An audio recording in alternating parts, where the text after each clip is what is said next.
You're a disappointment and a failure. I no longer consider you my daughter. Those were the last words my father said to me before he walked out of my life 5 years ago. Yesterday, he called me from the hospital, desperately needing $175,000 for his stepdaughter's emergency surgery, a procedure his new family couldn't afford, but I now had the means to provide. Before we jump back in, tell us where you're tuning in from, and if this story touches you, make sure you're subscribed, because tomorrow, I've saved something extra special for you. The manila envelope sat untouched on my kitchen counter for 3 days.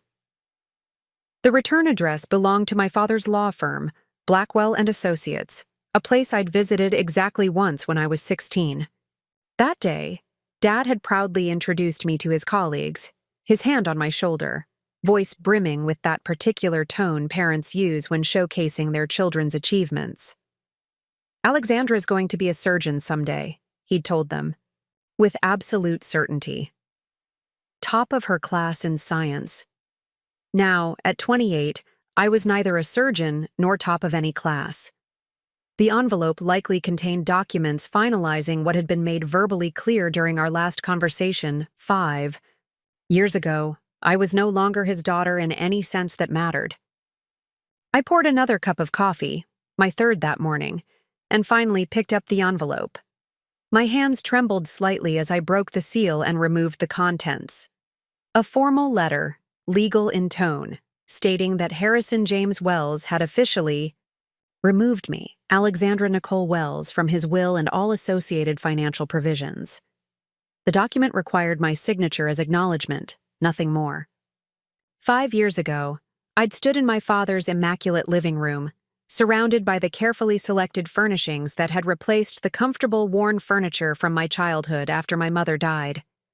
Photos of me had been systematically removed, replaced by artfully arranged images of his new wife, Caroline, and her daughter, Melody.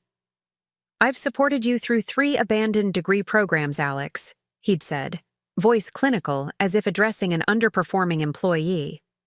"Engineering, dropped after 2 years. Business administration, abandoned after 18 months.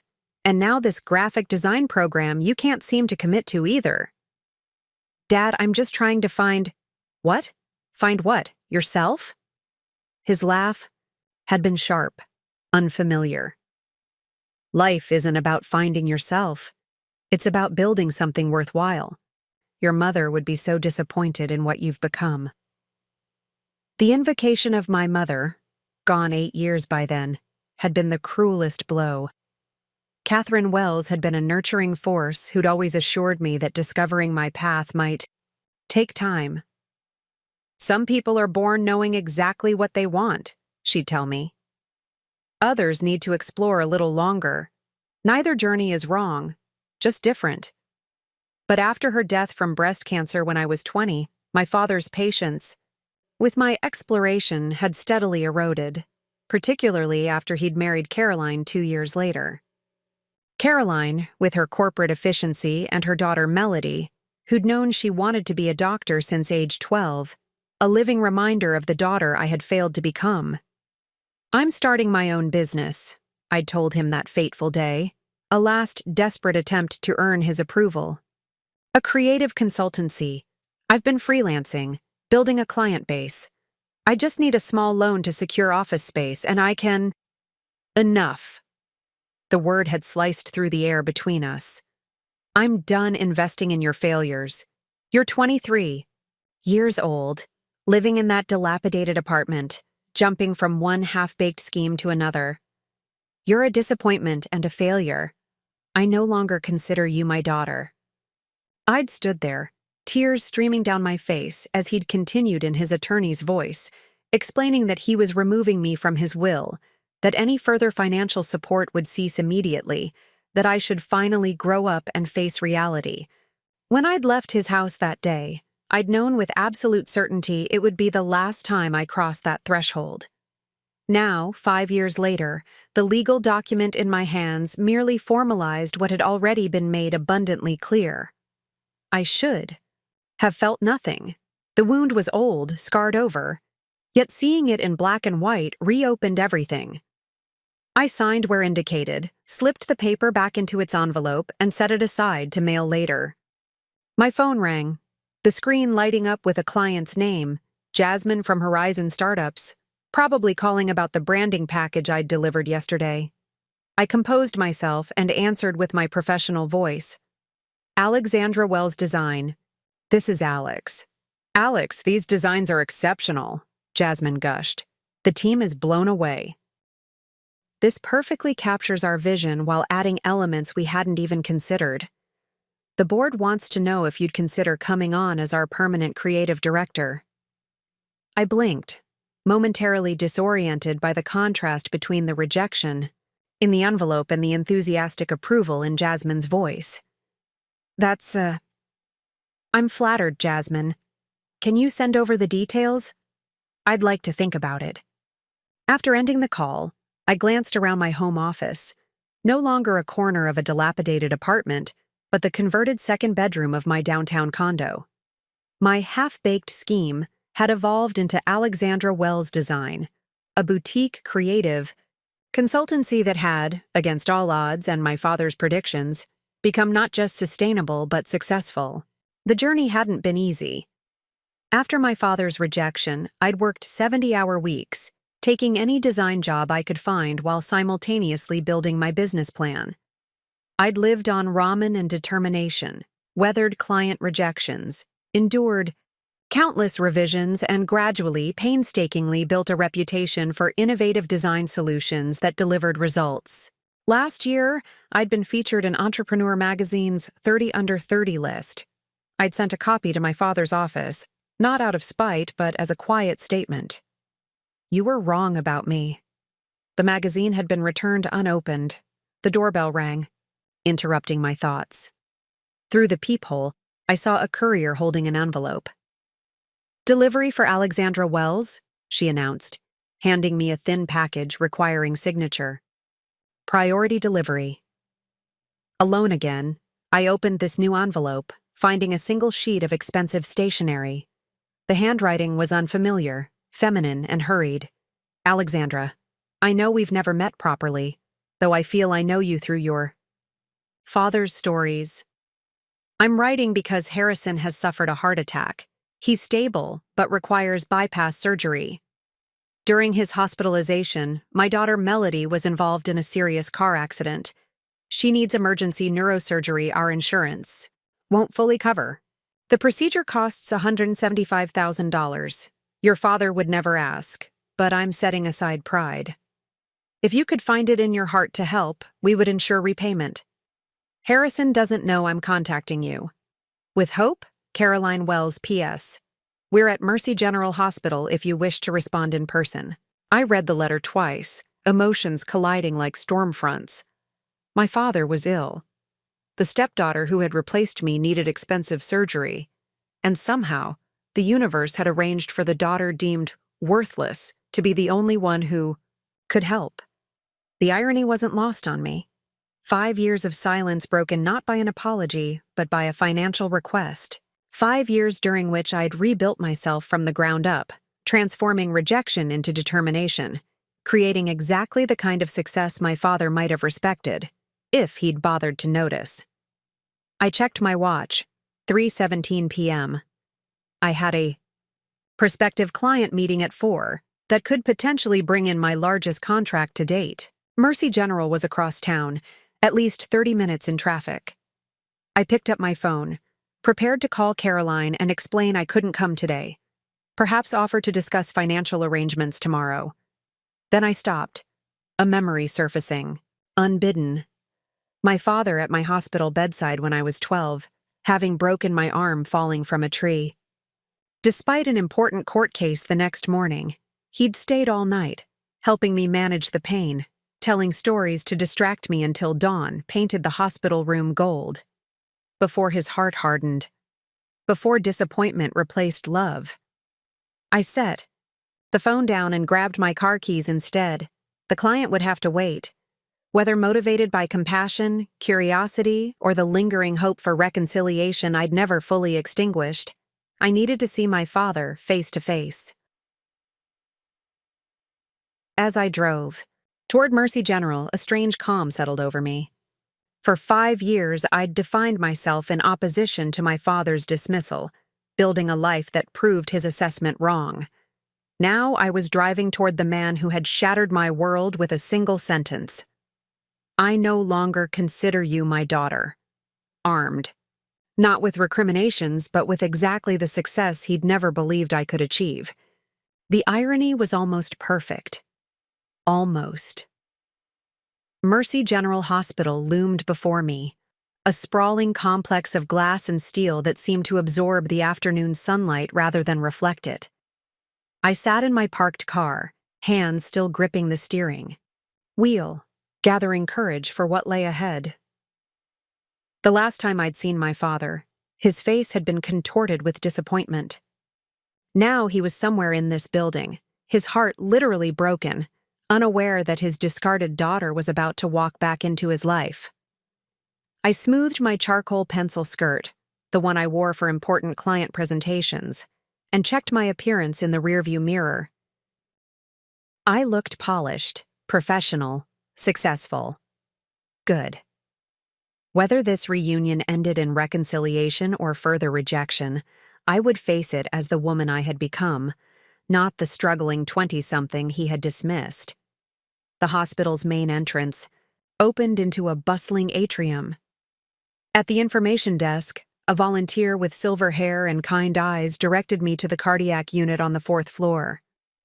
"Wells, Harrison," she confirmed, checking her computer. "Room 417. The elevator ride felt interminable. I rehearsed potential opening lines in my head, each sounding either too casual or too formal for the weight of the moment. How does one address a father who has legally disowned them? "Hello, Dad," seemed inappropriately intimate. Mr. Wells felt coldly defensive. Perhaps no words at all would be best. Just my presence, letting him make the first move. The cardiac unit was quieter than the main floor, the sounds muffled to a clinical hush. I followed the numbered signs until I reached 417, the door partially closed. Through the gap, I could see a woman sitting beside the bed, her back to the door. Caroline, my father's wife of 7 years whom I'd met exactly twice, both occasions strained with awkward politeness. Preparing and narrating this story took us a lot of time, so if you are enjoying it, subscribe to our channel, it means a lot to us. Now, back to the story. I knocked softly. Caroline turned, her eyes widening in recognition and something like relief. She rose quickly, smoothing her wrinkled blouse as she approached. "Alexandra," she said, voice barely above a whisper. "You came. I wasn't sure you would." Up close, Caroline looked far older than I remembered. Her carefully highlighted blonde hair was now streaked with gray at the temples, and fine lines mapped her face like tributaries. The past 5 years had evidently not been kind. "I got your note," I replied simply. "How is he?" Caroline glanced, back toward the bed where my father lay sleeping, monitoring equipment creating a technological cocoon around him. "Stable. The surgery is scheduled for tomorrow morning. The doctor is confident, but—" She trailed off, the unspoken fears hanging between us. I stepped fully into the room, seeing my father clearly for the first time. Harrison Wells had always been a commanding presence, tall, broad-shouldered, with the kind of authoritative posture that dominated courtrooms and boardrooms alike. The man in the hospital bed seemed diminished, his skin ashen against the white sheets, oxygen cannula tucked beneath his nose. His dark hair, once merely peppered with gray, was now almost completely silver. "He doesn't know I contacted you," Caroline said, her voice drawing me back from my observations. "He's been stubborn about reaching out." "That sounds like him," I replied, unable to keep the edge from my voice. Caroline winced slightly. "Alexandra." "Alex," I corrected automatically. "I go by Alex now." "Alex," she amended. "I know things between you and your father have been complicated." but he's spoken of you often over the years. The revelation surprised me. Has he? She nodded. Usually late at night when he thinks I'm asleep. He keeps track of your business. He has a folder with articles about you, including that magazine feature last year. I absorbed this information with confusion. If he'd been following my career, why the continued silence? Why return the magazine unopened? Why formalize my disinheritance just days ago? Before I could pursue these questions, a nurse entered to check my father's vitals, forcing our conversation to pause. Caroline used the interruption to guide me back to the hallway. Melody is in the neurology wing, she explained once we were outside. 6th floor. The accident happened 2 days ago. A truck ran a red light and hit her car on the driver's side. She has an intracranial hematoma requiring immediate surgery. And insurance won't cover it? I asked, professional instincts kicking in. Something about the story wasn't adding up. My father had always maintained excellent insurance. Caroline's eyes dropped, her fingers nervously twisting the wedding band on her left hand.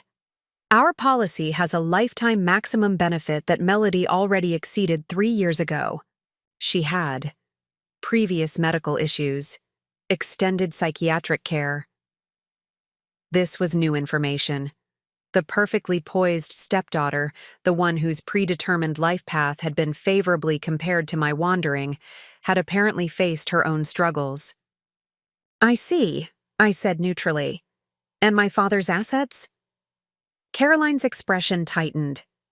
The firm has been struggling since the economic downturn. Harrison took out a second mortgage on the house to keep things afloat. His retirement account was used to cover Melody's previous medical expenses. She stopped, seeming to search for the right words. We're not in the position we once were. The implicit admission hung between us. My father, who had criticized my financial choices, who had cut me off for my supposed irresponsibility, had apparently mismanaged his own affairs to the point of precarity. I need to think about this, I said finally. And I'd like to see Melody.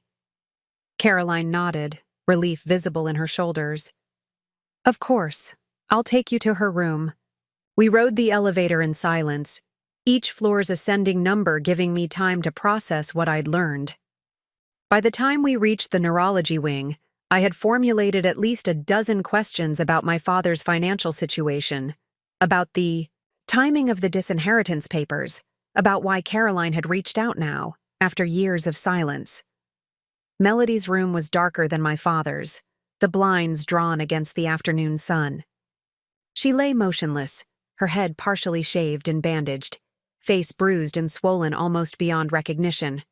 Monitoring equipment beeped steadily, mapping her continued existence in electronic pulses. The doctor says the longer we wait, the higher the risk of permanent damage, Caroline said softly. The neurosurgeon who specializes in this procedure has an opening tomorrow afternoon, but they require payment confirmation by 9 a.m. I studied Melody's damaged face, searching for the confident teenager who had sat silently beside my father. During our final confrontation, her presence a living rebuke to my perceived failures. But I could see only a vulnerable young woman, unconscious and in danger. I'll need to speak with the doctors directly, I said, my business voice taking over. And I want to review the exact costs involved. Caroline nodded quickly. Of course. I can arrange that right away. As she stepped out to summon a doctor, I moved closer to Melody's bedside. Despite everything, the comparisons, the silent judgment, the way she had seamlessly replaced me in family photographs, I felt no satisfaction seeing her like this. Whatever resentment I'd harbored toward her was irrelevant in the face of her suffering. The neurosurgeon arrived promptly, a tall woman with prematurely gray hair and direct, intelligent eyes. Dr. Patel walked me through Melody's condition, the proposed procedure, and the expected outcomes with clinical precision. The $175,000 price tag covered not just the surgery, but the specialized team required, and the intensive post-operative care. Without insurance, this is our standard rate, she explained, not unkindly. The hospital requires confirmation of payment before scheduling. I understand, I replied, my mind already calculating. The amount represented nearly 2/3 of my business's emergency fund, money I'd painstakingly set aside over 5 years of careful growth. Using it would mean delaying my planned office expansion, possibly turning down the creative director position at Horizon, and remaining in consultant mode for at least another year. I'll need until tomorrow morning to arrange the funds, I told Dr. Patel, making my decision. Will that be sufficient? As long as we have confirmation by 9 a.m., we can proceed as scheduled, she confirmed. After the doctor left, Caroline returned, hope and anxiety warring in her expression. What did she say? The surgery is necessary, I replied simply. I'll handle the payment. The relief that washed over Caroline's face was almost painful to witness. She reached for my hands, gripping them tightly. Thank you, Alex. Your father would never ask, but I'm not doing it for him, I interrupted, gently extracting my hands from hers. I'm doing it because it's the right thing to do. But I have questions that need answers.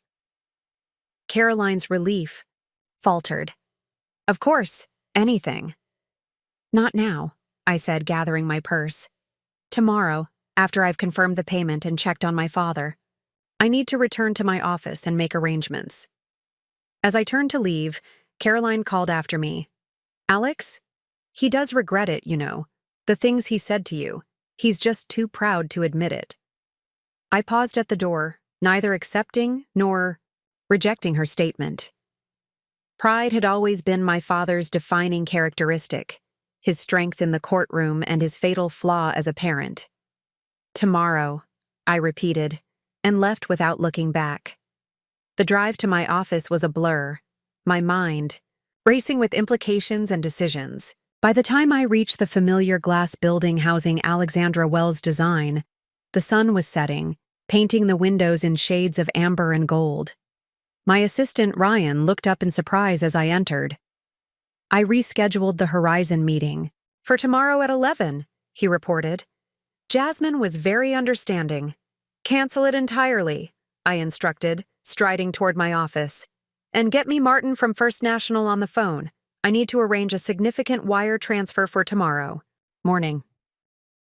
Ryan's eyebrows rose, but he asked no questions, immediately reaching for the phone. That professionalism was why I'd hired him, why my business had grown to support 3 full-time employees and a network of contractors. Inside my office, I stared at the view of the city skyline, lights beginning to twinkle in the gathering dusk. 5 years ago, I'd sat in a shabby apartment, crying over my father's rejection, wondering how I would survive without his support. Now I stood in an office I had built, preparing to pay a medical bill that would save my stepsister's life. A sum larger than anything my father had ever given me. The journey from that desperate young woman to the business owner I'd become had been arduous, marked by countless late nights, rejected proposals, and moments of crippling self-doubt. But each setback had forced me to become more resilient, more creative, more determined to prove, if only to myself, that I was not the failure my father had declared me to be. Tomorrow I would face him again, this time from a position of strength. Not to gloat or seek revenge, but to understand why the man who had once been my hero had given up on me so completely. And perhaps, though I hardly dared admit it even to myself, to see if there was anything left between us worth salvaging. Ryan knocked softly, interrupting my thoughts. Martin's on line 1. And Alex? Whatever's happening. You've got this. I smiled gratefully at his vote of confidence and picked up the phone, ready to take the first step toward a confrontation 5 years in the making. The morning sun streamed through my bedroom windows, finding me already awake, sitting at the small writing desk where I'd spent half the night. Sleep had been elusive, my mind churning with questions and calculations. The notepad before me contained rows of figures, projections of how my business would manage with a significantly depleted emergency fund, timelines for rebuilding our financial cushion, and potential sacrifices we might need to make in the coming months. By 6 a.m., I had made my decision. By 7 a.m., I was showered and dressed in a tailored navy suit that projected the confidence I needed to feel. By 8 a.m., I was at First National Bank, finalizing the wire transfer with Martin, the business accounts manager who had helped me open my first professional checking account 5 years earlier. "This is a substantial withdrawal, Alex," Martin noted, peering at me over his reading glasses. "You're sure about this?" "Yes," I replied without hesitation. "The funds need to reach Mercy General by 9 a.m. Martin nodded, processing the transaction with efficient keystrokes. "You've built something impressive here," he remarked as he worked. "When you opened your account with that initial deposit of $200, I wouldn't have predicted this level of growth in just 5 years." A small smile touched my lips. Neither would my father. The transaction complete, I drove directly to the hospital, arriving at 8:45 a.m. The administrative office was ready for me, paperwork prepared. I signed where indicated, provided the transfer confirmation details, and officially committed $175,000 to save the life of a stepsister who had been part of the family that replaced me. "The hospital appreciates your prompt handling of this matter," the financial administrator said, her tone professional but warm. "Dr. Patel's office will be notified immediately that the surgery can proceed as scheduled." With the payment confirmed, I made my way to the cardiac unit. Whether by coincidence or design, my father's bypass surgery was scheduled for the same day as Melody's procedure. According to the nurse I spoke with, he was being prepped right now, meaning I had perhaps 20 minutes before they would take him to the operating room. I paused outside room 417, taking a deep breath to steady myself. Through the partially open door, I could hear Caroline's voice, soft and concerned. "The surgeon says it's routine, Harrison. You'll be fine." "Melody?" My father's voice, weaker than I remembered but still carrying that distinctive timbre that had once narrated bedtime stories and later delivered crushing judgment. "Still scheduled for this afternoon," Caroline replied. "Try not to worry." "How are we paying for it?" His question contained the pragmatic worry that had always characterized him. Even on the edge of surgery, his mind went to practical matters. There was a pause before Caroline answered. "It's been taken care of." "What does that mean, taken care of?" The sharpness in his tone was familiar, the attorney demanding clarity. I chose that moment to enter, my heels clicking softly on the linoleum floor. Both heads turned toward me, Caroline's expression a mixture of relief and apprehension, my father's showing pure shock. "It means I've paid for it," I said, my voice steady despite the thundering of my heart. For a moment, the only sound in the room was the rhythmic beeping of my father's heart monitor. He stared at me as if seeing a ghost, his complexion somehow becoming even paler. "Alexandra?" he finally managed, the name sounding strange in his mouth after so many years of silence. "Hello, Father," I replied, deliberately formal. "I understand you're having surgery this morning." Caroline stood quickly. "I'll give you two some privacy," she murmured, slipping past me with a grateful squeeze of my arm. Alone with my father, for the first time in 5 years, I moved closer to his bedside, taking in the changes time had wrought. Beyond the silver hair and new lines etched into his face, there was a vulnerability I'd never associated with Harrison Wells. He'd always seemed invincible to me, even after my mother's death had proved that our family wasn't immune to tragedy. "You paid for Melody's surgery?" he asked, cutting straight to the point as always.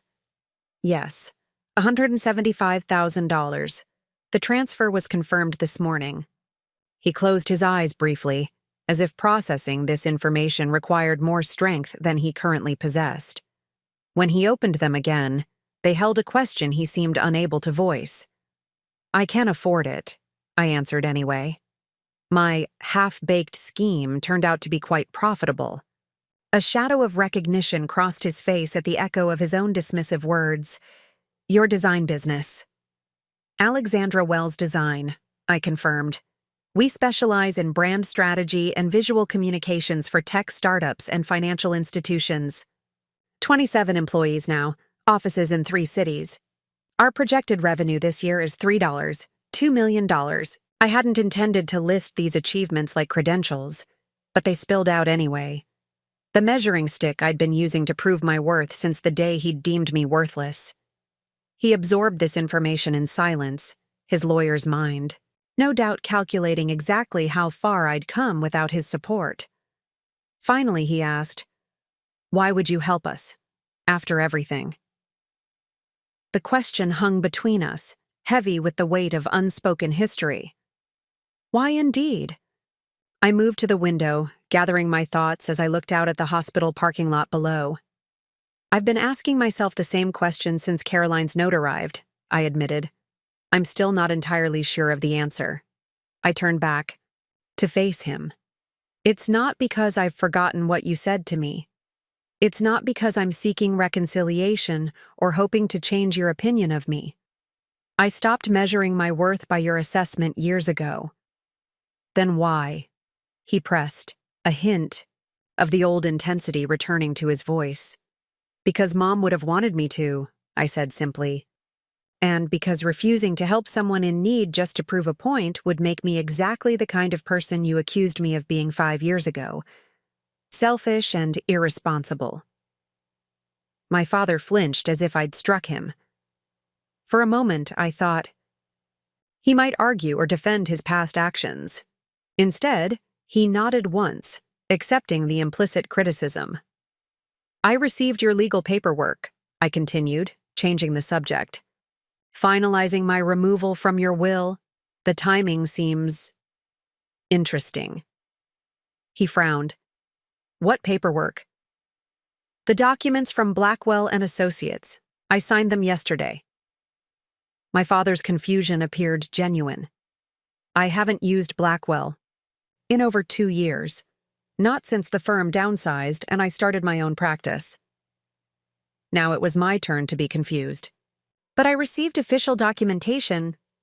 A nurse appeared in the doorway, interrupting our conversation. Mr. Wells, it's time to prep you for surgery. She looked at me apologetically. I'm sorry, but you'll need to step out now. Wait, my father said, reaching for my hand with surprising urgency. His fingers felt cold against my skin. Alexandra. Alex. Will you be here? After? The question contained a vulnerability I'd never heard from him before. For a moment, I saw past the stern attorney who had judged me so harshly to the man beneath. Aging, ill, and perhaps, in his way, afraid. I'll check on you this evening, I promised, neither committing to a lengthy vigil nor refusing outright. I have meetings this afternoon. He nodded, seemingly satisfied with this compromise. As the nurse prepared to wheel him away, he tightened his grip on my hand momentarily. The firm isn't what it was, he said, his voice low and urgent. Be careful with Caroline. Things aren't as they seem.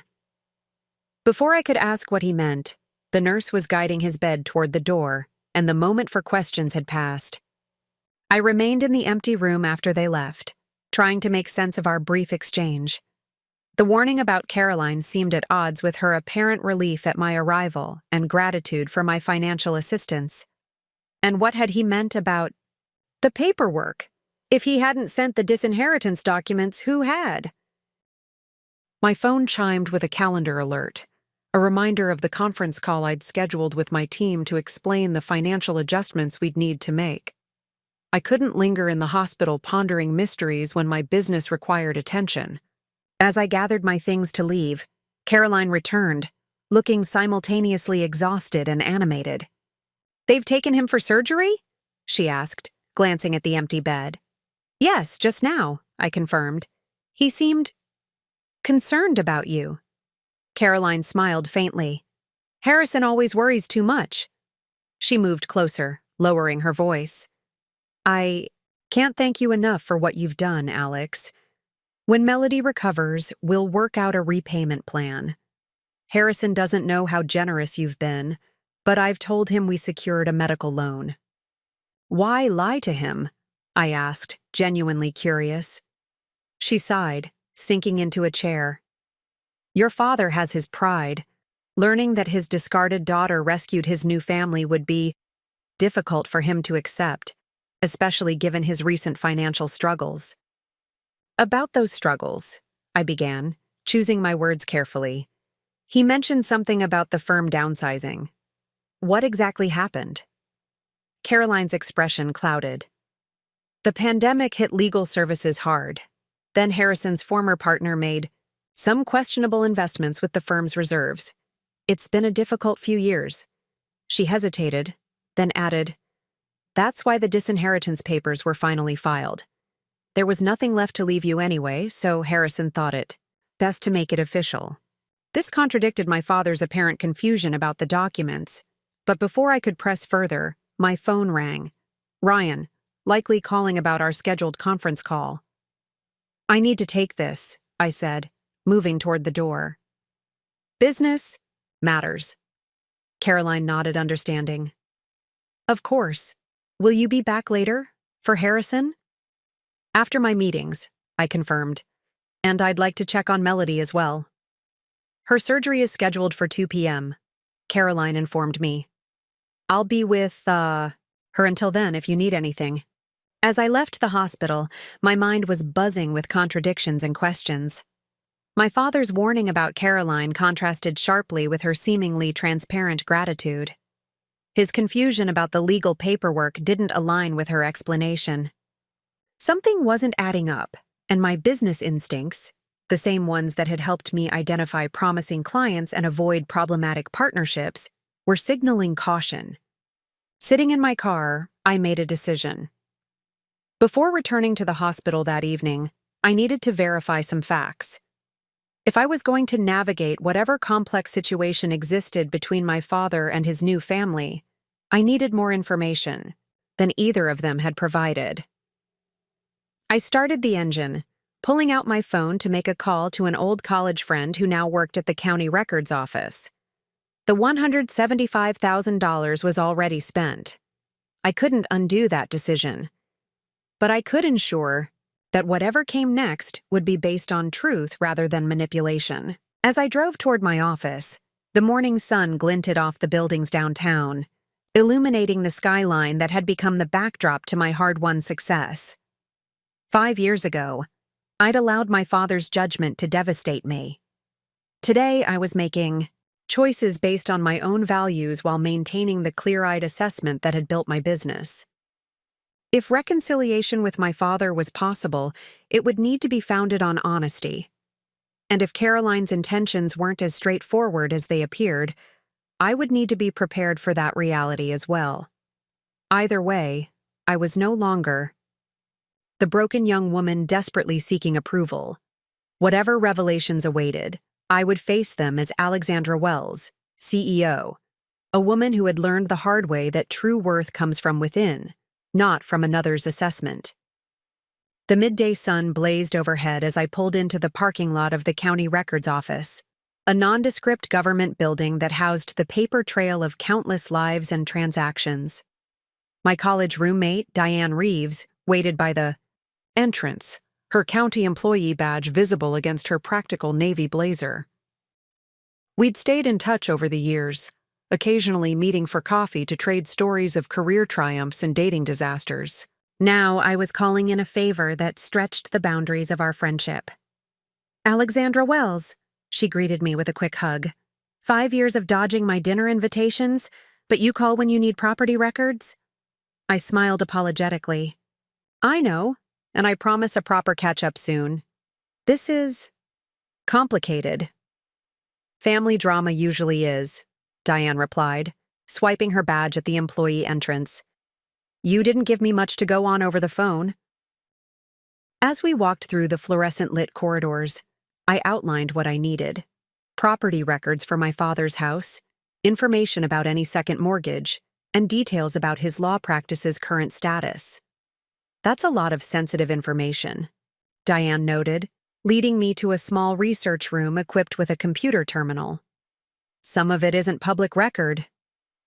I know, I acknowledged. I wouldn't ask if it weren't important. Diane studied my face for a moment, then nodded. Give me 20 minutes. I'll see what I can access.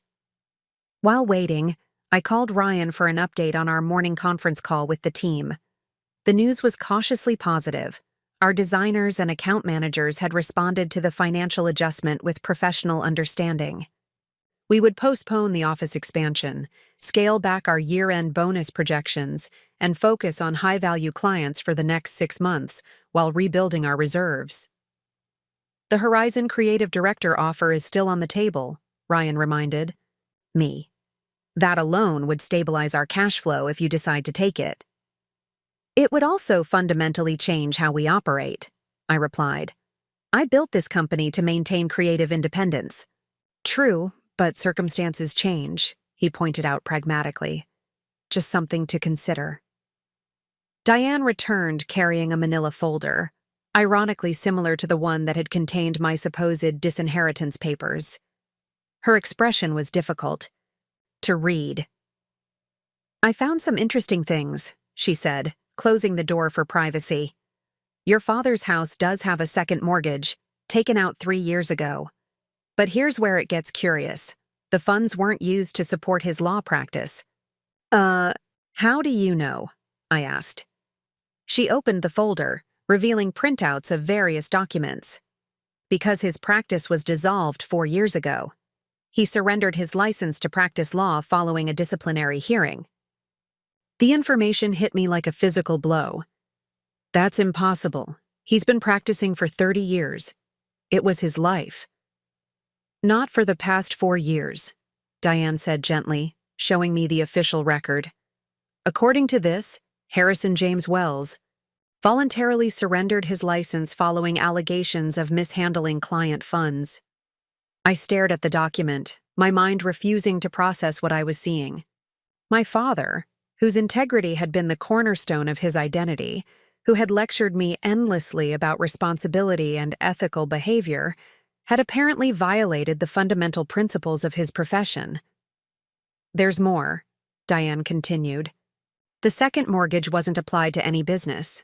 The funds, nearly $400,000, were withdrawn in cash over a period of 6 months. Cash? I echoed, struggling to make sense of this information. That's unusual, Diane supplied, especially given that the property is now facing foreclosure proceedings. First payment was missed 8 months ago. The pieces were slowly assembling into a picture I couldn't quite comprehend. My father had lost his law license. The family home was in foreclosure. Nearly $500,000 had disappeared.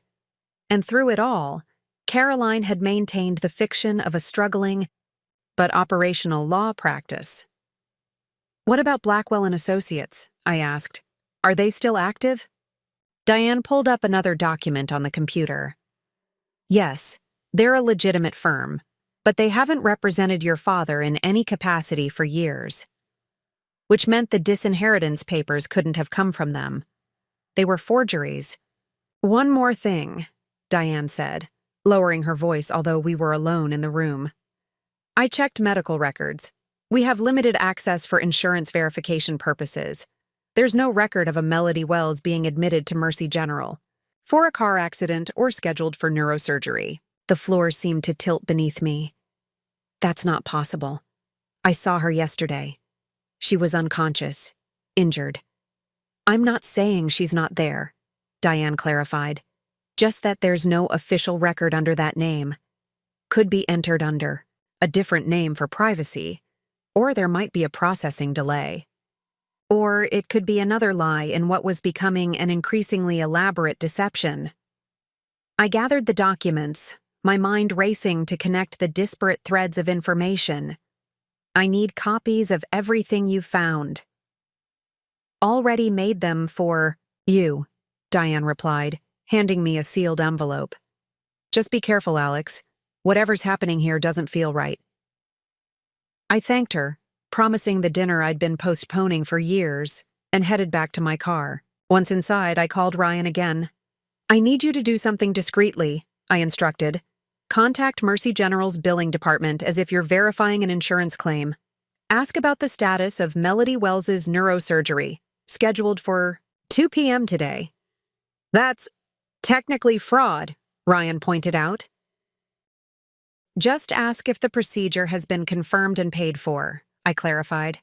"Nothing more. I need to verify something."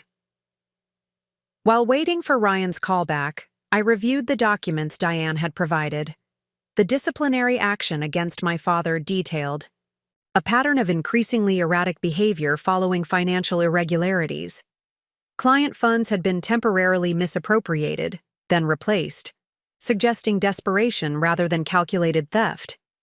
The voluntary surrender of his license had avoided criminal charges. What could have driven my father, meticulous, principled Harrison Wells, to such behavior? My phone rang. Ryan's voice was tense when I answered. I spoke with billing at Mercy General, he reported. "There's no neurosurgery scheduled for a Melody Wells today. However, they did confirm receipt of our payment this morning, applied to an account under the name Melody Tanner. The procedure is an elective cosmetic surgery, not emergency neurosurgery."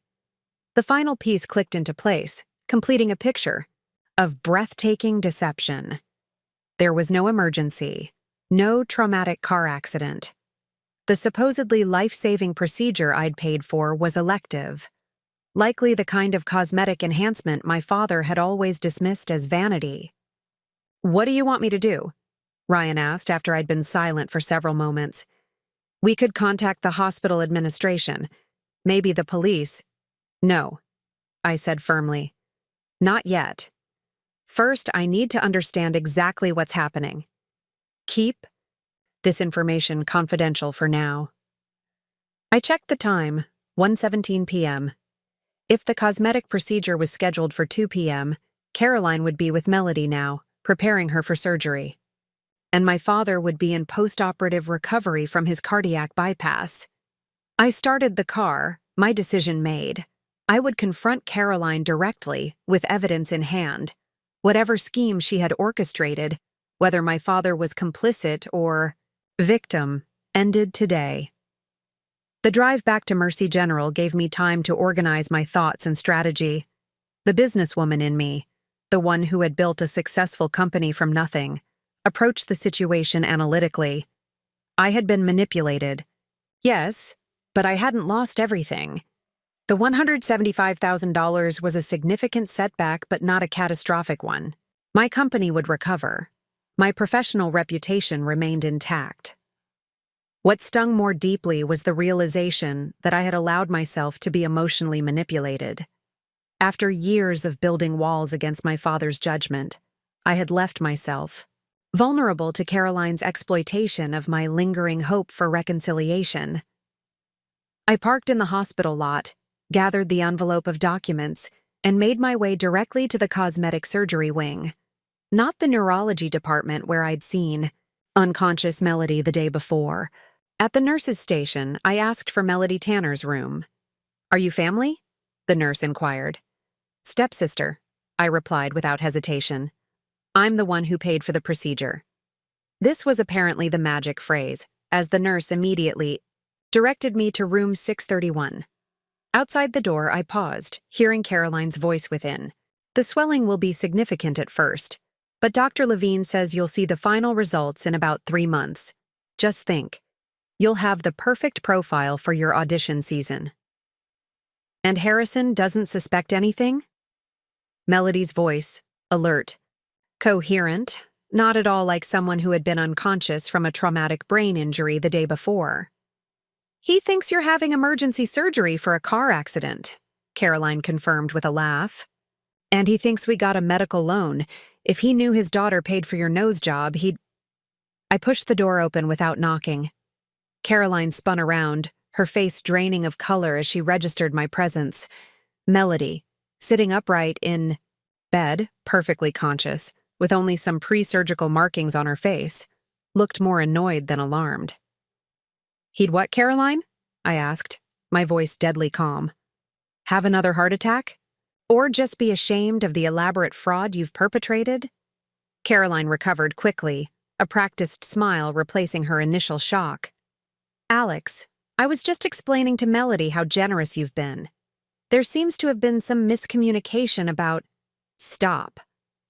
I held up my hand, then placed the envelope of documents on the bedside table. No more lies. I know everything. I turned to Melody. There was no car accident, no emergency neurosurgery. You're having a rhinoplasty, an elective cosmetic procedure that you scheduled months ago, judging by the preparation involved. Melody at least had the grace to look uncomfortable. It's not just cosmetic, she muttered. I have a deviated septum that affects my vocal performance. A condition your insurance would likely cover, I noted coldly, without requiring $175,000 in cash. Caroline stepped forward, her demeanor shifting from friendly to calculating. Alex, let me explain. Yes, we misrepresented the nature of Melody's procedure, but your father really did have a heart attack. We really are in financial difficulty. The money will help us keep our home. The home that's been in foreclosure for 8 months? I interrupted.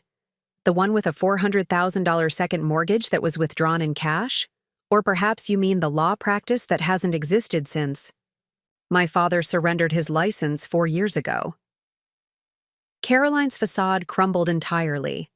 She sank into a chair, her expression hardening into something ugly and unfamiliar. You've been investigating us, she accused. I've been uncovering the truth, I corrected, something you clearly never expected me to do. I turned back to Melody, who was watching our exchange with wide eyes.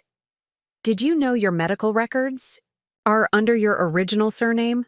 That's an interesting choice for someone who's been a Wells for 7 years. Melody glanced at her mother, uncertainty replacing her earlier entitlement. Your mother created a convincing fiction, I continued, the struggling but respectable attorney maintaining his practice despite economic hardship.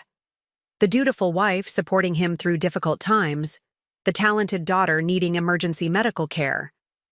I faced Caroline directly. But it's all a lie, isn't it? No law practice, no car accident. And the disinheritance papers?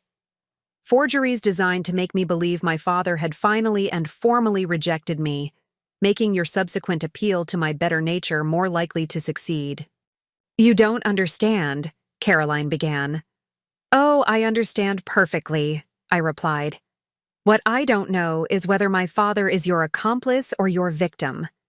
Did he agree to this scheme, or have you been manipulating him as skillfully as you attempted? To manipulate me? The answer came from behind me, in a voice weakened by surgery but unmistakable in its authority. She's been lying to us both, Alexandra. I turned to find my father in a wheelchair at the door, a nurse standing uncertainly behind him. His hospital gown and pale complexion couldn't diminish the intensity of his expression. A combination of anger, shame, and something that might have been pride as he looked at me.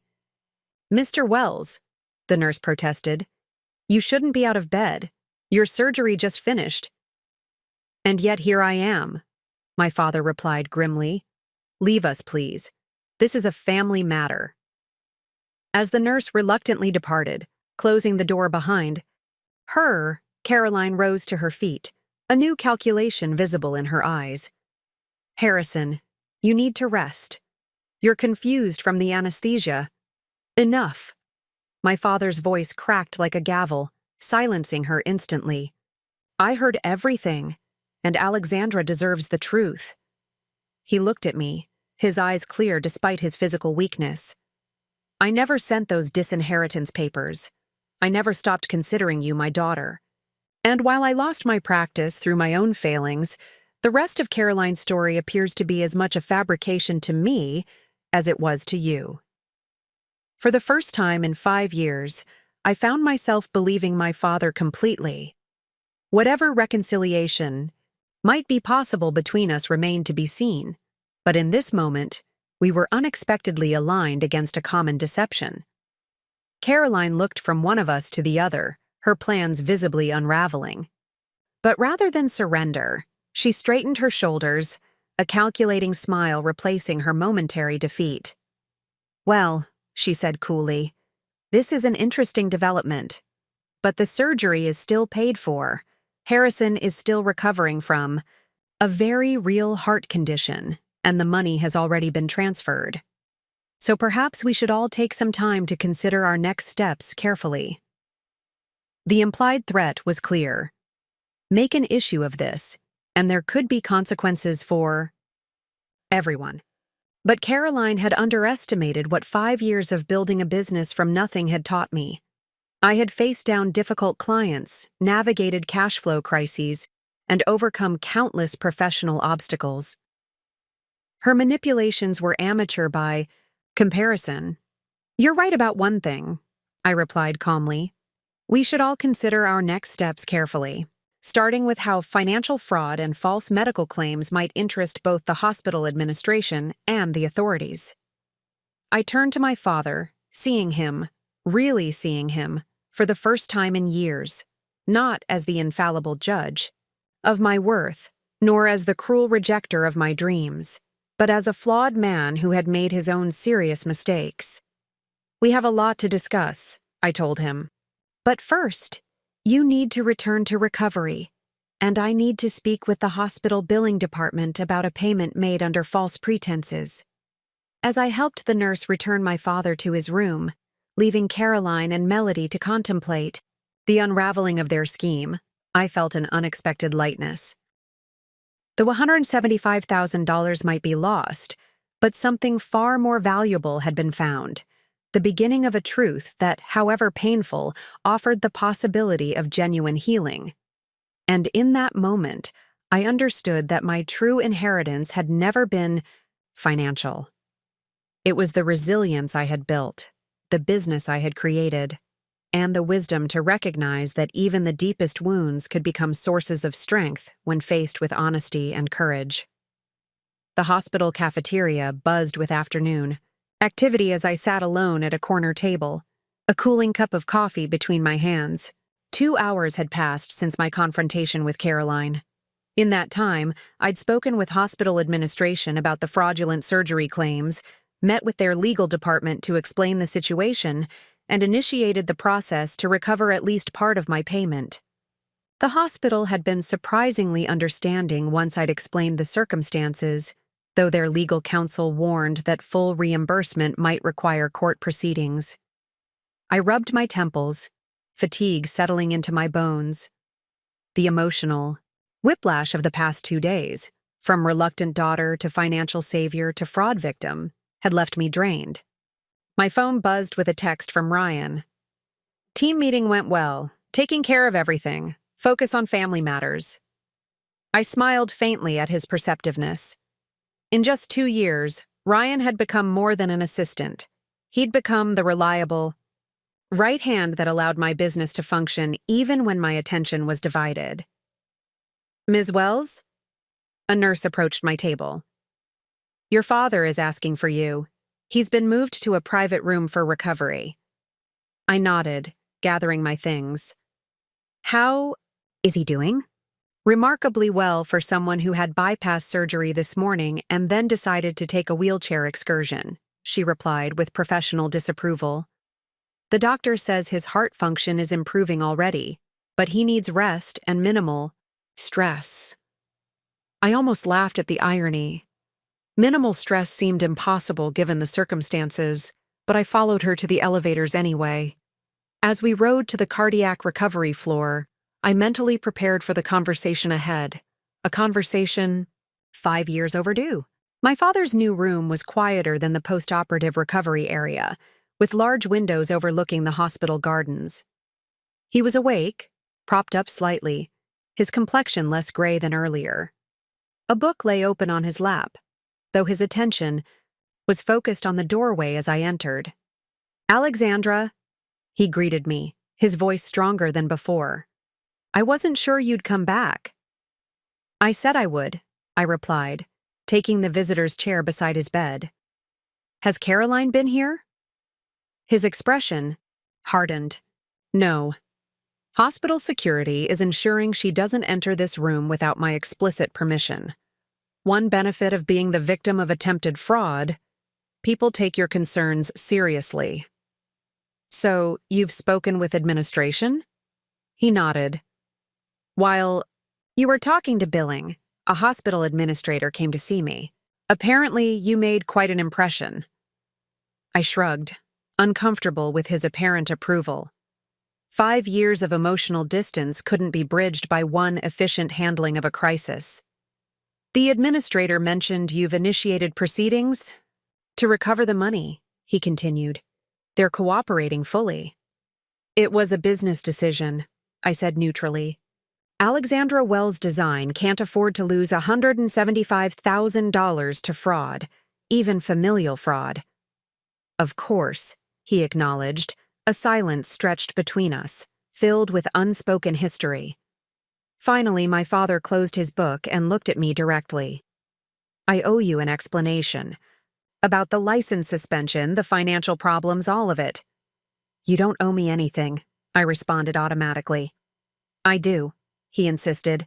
Not because you paid for a surgery under false pretenses, not because you came when Caroline called, but because I wronged you 5 years ago.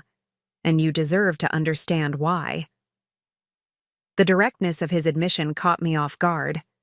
My father had never been one to acknowledge mistakes easily. He continued without waiting for my response. After your mother died, I lost myself for a while. The grief was consuming, but I had you to focus on, a practice to maintain. Then you went to college, and the house was empty. The silence was unbearable. He shifted slightly, wincing at the movement. I met Carolyn at a fundraiser 3 years after Catherine's death. She was vibrant, sophisticated, everything the other grieving singles weren't. She laughed at my terrible jokes, seemed interested in my cases, made me feel alive again. I'd never heard this part of the story, how they'd met, what had drawn him to her. I'd been away at college during their courtship, returning only for the wedding that had felt like a betrayal of my mother's memory.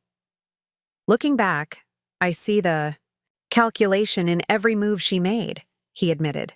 But at the time, I saw only what I wanted to see. She moved in, redecorated, replaced Catherine's life with her own, so gradually I hardly noticed. And Melody? I asked. Melody was part of the package. Already 19, studying music performance at the conservatory. Talented, yes, but not the prodigy Caroline presented her as. Always needing just a little more money for special lessons, master classes, competitions. He sighed, pressing a hand gently against his chest as if to contain the pain of these admissions. The first sign of trouble came 4 years ago. A client complained about delayed distribution of settlement funds. I discovered withdrawals from the client trust account, withdrawals I hadn't authorized. When I confronted Caroline, she broke down, confessed to a gambling addiction she'd hidden from me, begged for help. My eyes widened. This was unexpected. She stole from your clients? Using my passwords, my authority. I was legally responsible, regardless. I had a choice: report her to the authorities, face criminal charges myself for inadequate oversight, or quietly replace the funds and surrender my license. I chose the latter, believing I could salvage something of our life together if I protected her. The magnitude of this sacrifice, his career, his identity as an attorney, his reputation, was staggering. Why didn't you tell me? Pain flickered across his face. Pride, shame. By then, our relationship was already strained. You were struggling to find your path. I was struggling to accept that it wouldn't be the one I'd envisioned for you. Then Caroline suggested your design ambitions were childish fantasies, that you needed tough love to grow up. And you believed her, I said softly, the old hurt resurging. I believed the worst interpretation of your choices because it justified my own need for control, he admitted.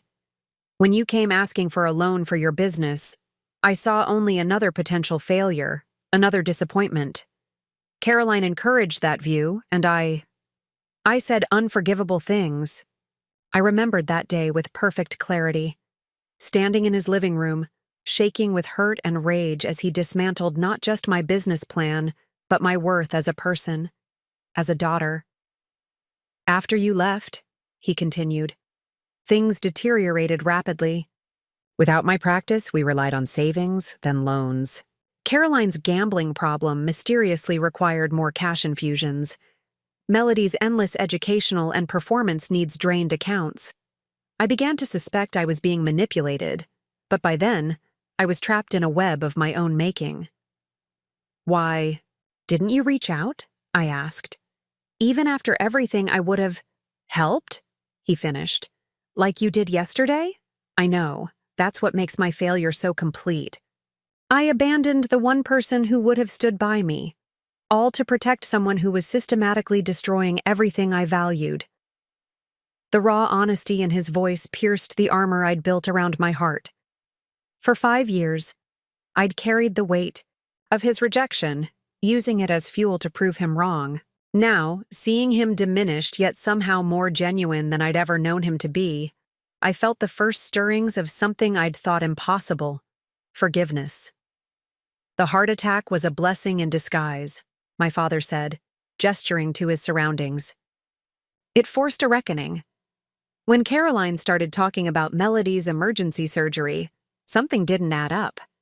Melody had been perfectly fine the day before. Then I overheard Caroline on the phone discussing a cosmetic procedure that had been planned for months. I confronted her, we argued, and my chest started to tighten. That's when she contacted me, I realized. Not after your heart attack, but after you'd caught her in a lie. He nodded. I imagined she saw an opportunity, my medical crisis as cover for her scheme. She never expected you to investigate so thoroughly or confront her so directly. She underestimated you, just as I did 5 years ago. The admission hung between us, an acknowledgement of both his past failure and my current strength. What happens now? I asked. With Caroline? With the house? With everything? Divorce, certainly, he replied without hesitation. I've already contacted an attorney friend. Not to practice, but to represent me personally. As for the house, it's likely lost to foreclosure. The money from the second mortgage is gone, gambled away, or hidden in accounts I'll never find. And Melody? Despite everything, I felt a twinge of sympathy for the young woman who had been raised by such a manipulative mother. She's Caroline's daughter in every sense, my father said wearily. Complicit in the deception, though perhaps not its architect. I've been father to her in name only. Any real relationship ended the moment I discovered their financial schemes. He fell silent, fatigue evident in the slump of his shoulders. The day's events had clearly taken a toll on his already weakened condition. You need to rest, I said, rising from my chair. We can continue this conversation when you're stronger. Will you come back tomorrow? He asked, vulnerability naked in his voice. The question caught me off guard. Despite our conversation, despite his admissions, I hadn't yet decided whether reconciliation was something I wanted or could achieve.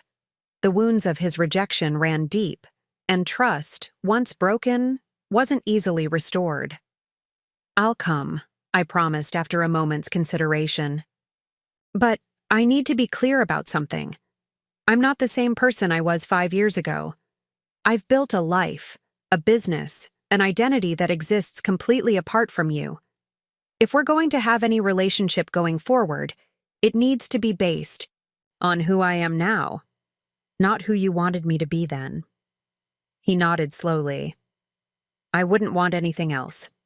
The woman who uncovered Caroline's scheme, who protected me when I didn't deserve protection, who built a multi-million-dollar business from nothing, that's someone I'd like to know. For the first time in our conversation, I smiled. A small, cautious expression, but genuine nonetheless. Then I'll see you tomorrow. As I left the hospital, the setting sun painted the sky in shades of amber and gold, a reminder that even the darkest days eventually yield to new light. I hadn't forgiven my father completely, nor had I forgotten the pain of his rejection. But I had begun to understand him as a flawed human being rather than the infallible judge I'd once perceived him to be. More importantly, I had confirmed what I'd suspected since building my business. I no longer needed his approval to validate my worth. The $175,000 I'd paid under false pretenses might never be fully recovered, but it had purchased something unexpectedly valuable: freedom from the last vestiges of seeking external validation. Walking to my car, I called Ryan. "Cancel my meetings tomorrow morning. I'll be in after lunch." "Family matters still unfolding?" he asked perceptively. "Yes," I confirmed, but in a way I never expected. As I drove home through the evening traffic, I reflected on the strange journey of the past 2 days. What had begun as a manipulative plea for financial assistance had somehow created the space for a truth 5 years in the making. My father wasn't the perfect man I'd once believed him to be, nor the heartless judge who had disowned me. He was simply human, capable of terrible mistakes, and perhaps genuine remorse. Whether our relationship could be rebuilt remained to be seen. But whatever happened, I would face it as the woman I had become, stronger for having been broken, wiser for having been fooled, and ultimately grateful for having been forced to discover my own worth when external validation was withdrawn. Some lessons, it seemed, could only be learned the hard way, and some inheritances were worth more than money. Morning light streamed through my apartment windows, casting long shadows across the hardwood floors I'd had installed last year. Small luxury to celebrate Alexandra Wells Design's 3rd anniversary. I stood at my kitchen island, reviewing hospital billing documents spread before me while sipping the specialty coffee that had become my one consistent indulgence. The hospital's legal team had moved with surprising efficiency, freezing the surgical payment while investigations proceeded. They couldn't promise full recovery of funds, but the outlook was promising. My doorbell rang at precisely 8:30 a.m., Ryan arriving with the files I'd requested. I'd given him a key to my building months ago, but he maintained a respectful formality, never entering without explicit invitation. "Morning," he greeted me, handing over a sleek portfolio. Financial projections with 3 different recovery scenarios: full reimbursement, partial recovery at 60%, and worst case with no recovery. "Thank you," I replied, impressed as always by his thoroughness. "Coffee?" Ryan shook his head. "Already caffeinated, but I do have updates you'll want to hear." We moved to my living room, where Ryan pulled out his tablet and quickly summarized the day's business matters. The Horizon Creative Director offer had been extended another week, at my request. 2 new client proposals had received verbal approval. Our junior designer, Tessa, had completed the branding package for a healthcare startup ahead of schedule. "Also," Ryan added, his tone shifting slightly, "I received a call from a detective with financial crimes. They'd like to speak with you." "Regarding Caroline Wells." I raised an eyebrow. "Already? I only filed the fraud report yesterday afternoon." "Apparently, you're not the first person she's targeted," Ryan explained. The detective mentioned at least 2 other cases with similar patterns: marriages to professionals followed by financial manipulation. The revelation shouldn't have surprised me, yet somehow it did. I'd assumed Caroline's scheme was opportunistic, developed in response to my father's financial vulnerability. The idea that it was her established modus operandi, that my father was just one in a series of targets, added another layer to the deception. "I'll call them this afternoon," I decided. "Anything else before you head to the office?" Ryan hesitated, then asked, "How are you handling all this? Personally, I mean." The question caught me off guard. Ryan and I maintained a friendly but professional relationship. Personal matters rarely entered our conversations. I searched for the right words. "Processing. It's a lot to absorb." Ryan nodded. "For what it's worth, The Alex Wells I've worked with for 2 years is the most resilient person I know. You built something extraordinary from nothing. Whatever happens with your father, that achievement stands.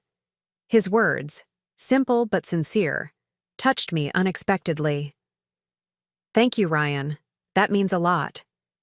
After he left, I reviewed the financial scenarios he'd prepared. Even in the worst case, with no recovery of the $175,000, Alexandra Wells' design would survive. Growth would slow, the office expansion would be delayed indefinitely, and bonuses would be minimal. But the core business would remain viable. We had weathered tighter financial situations in our early days. At 11 a.m., I left for the hospital, driving through mid-morning traffic with a strange mixture of apprehension and determination. Yesterday's conversation with my father had cracked, open a door I'd thought permanently sealed. Today would determine whether anything worth salvaging lay on the other side. When I arrived at his room, I found my father sitting up in a chair rather than the bed, dressed in his own pajamas rather than a hospital gown. Color had returned to his face, and though he still moved gingerly, his improvement was remarkable. The doctor says I'm exceeding expectations, he explained, noting my surprised expression. Apparently, righteous indignation is good for cardiac recovery. The flash of dry humor, so characteristic of the father I'd known before our estrangement, caught me off guard. I found myself smiling involuntarily as I took the visitor's chair.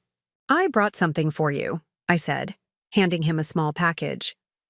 The nurse said you could have non-hospital food if it wasn't too rich. He unwrapped the parcel to reveal dark chocolate from the artisan shop near my office, his favorite treat when I was growing up.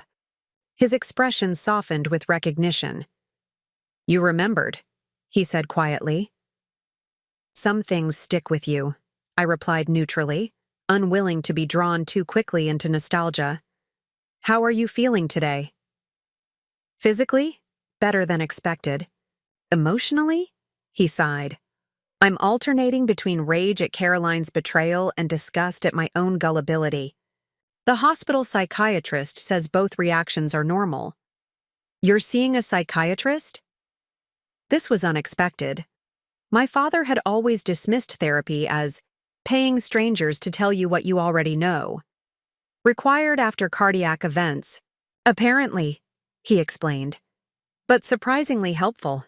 We've had some illuminating conversations about patterns in my life, including how I treated you.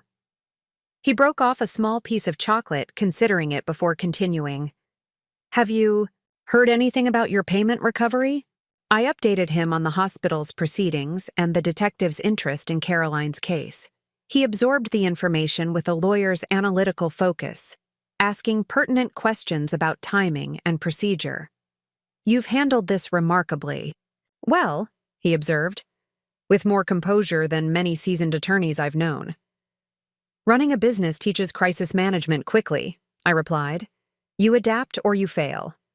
Like you adapted after our last conversation 5 years ago, he said, addressing directly what had remained implicit yesterday. I had no choice, I responded, the old hurt surfacing despite my best efforts. You made it very clear I was on my own. My father nodded slowly, accepting the deserved rebuke. I've had a lot of time to think about that day. The things I said to you were unforgivable. And yet here I am, I pointed out, not entirely sure why I had indeed returned after so much pain. Here you are, he agreed, which is more grace than I deserve, but entirely in character for the daughter Catherine and I raised. The mention of my mother shifted something in the atmosphere between us. Catherine Wells had been our common ground, our shared love. Her absence had created the initial fracture that had eventually become an unbridgeable chasm. I think Mom would be disappointed in how we've handled the past 5 years, I said quietly. She would have knocked our heads together long before. Now, my father replied, a ghost of a smile crossing his face. She always said we were too similar, both stubborn to a fault. She also said that was our strength, I remembered. That persistence was the foundation of achievement. She was right. My father set aside the chocolate, his expression turning serious. Your persistence built a successful business despite my predictions of failure. I was wrong, Alexandra.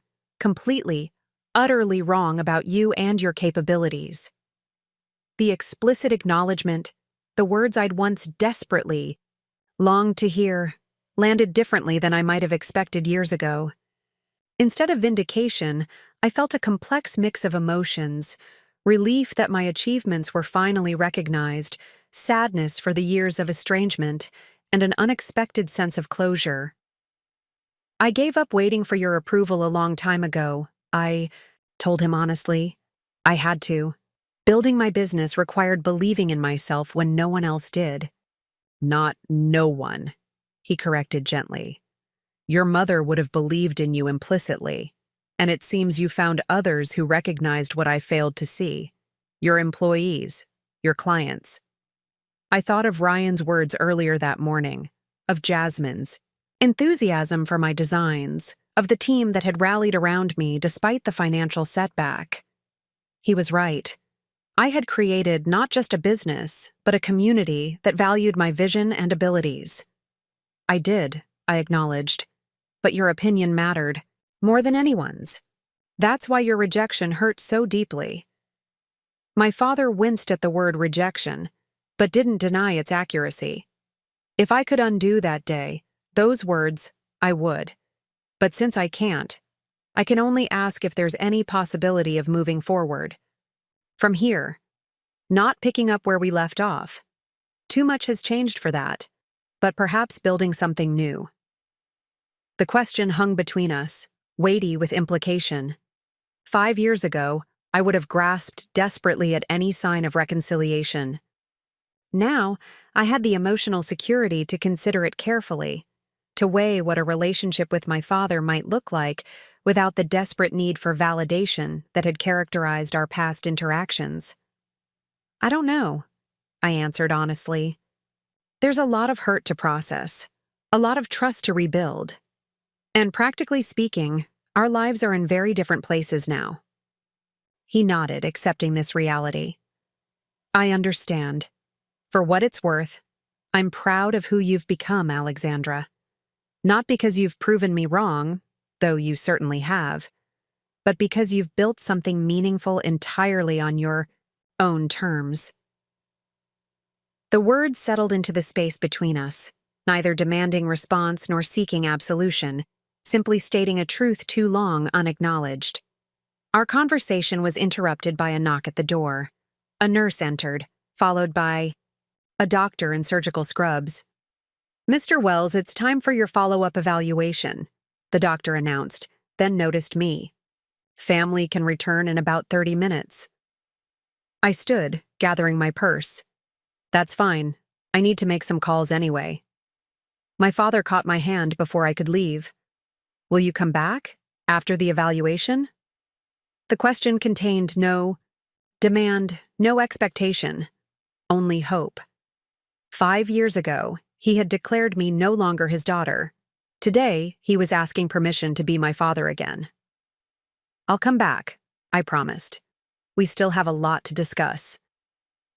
In the hospital cafeteria, I made the calls Ryan had flagged as urgent, efficiently handling business matters while my father underwent his evaluation.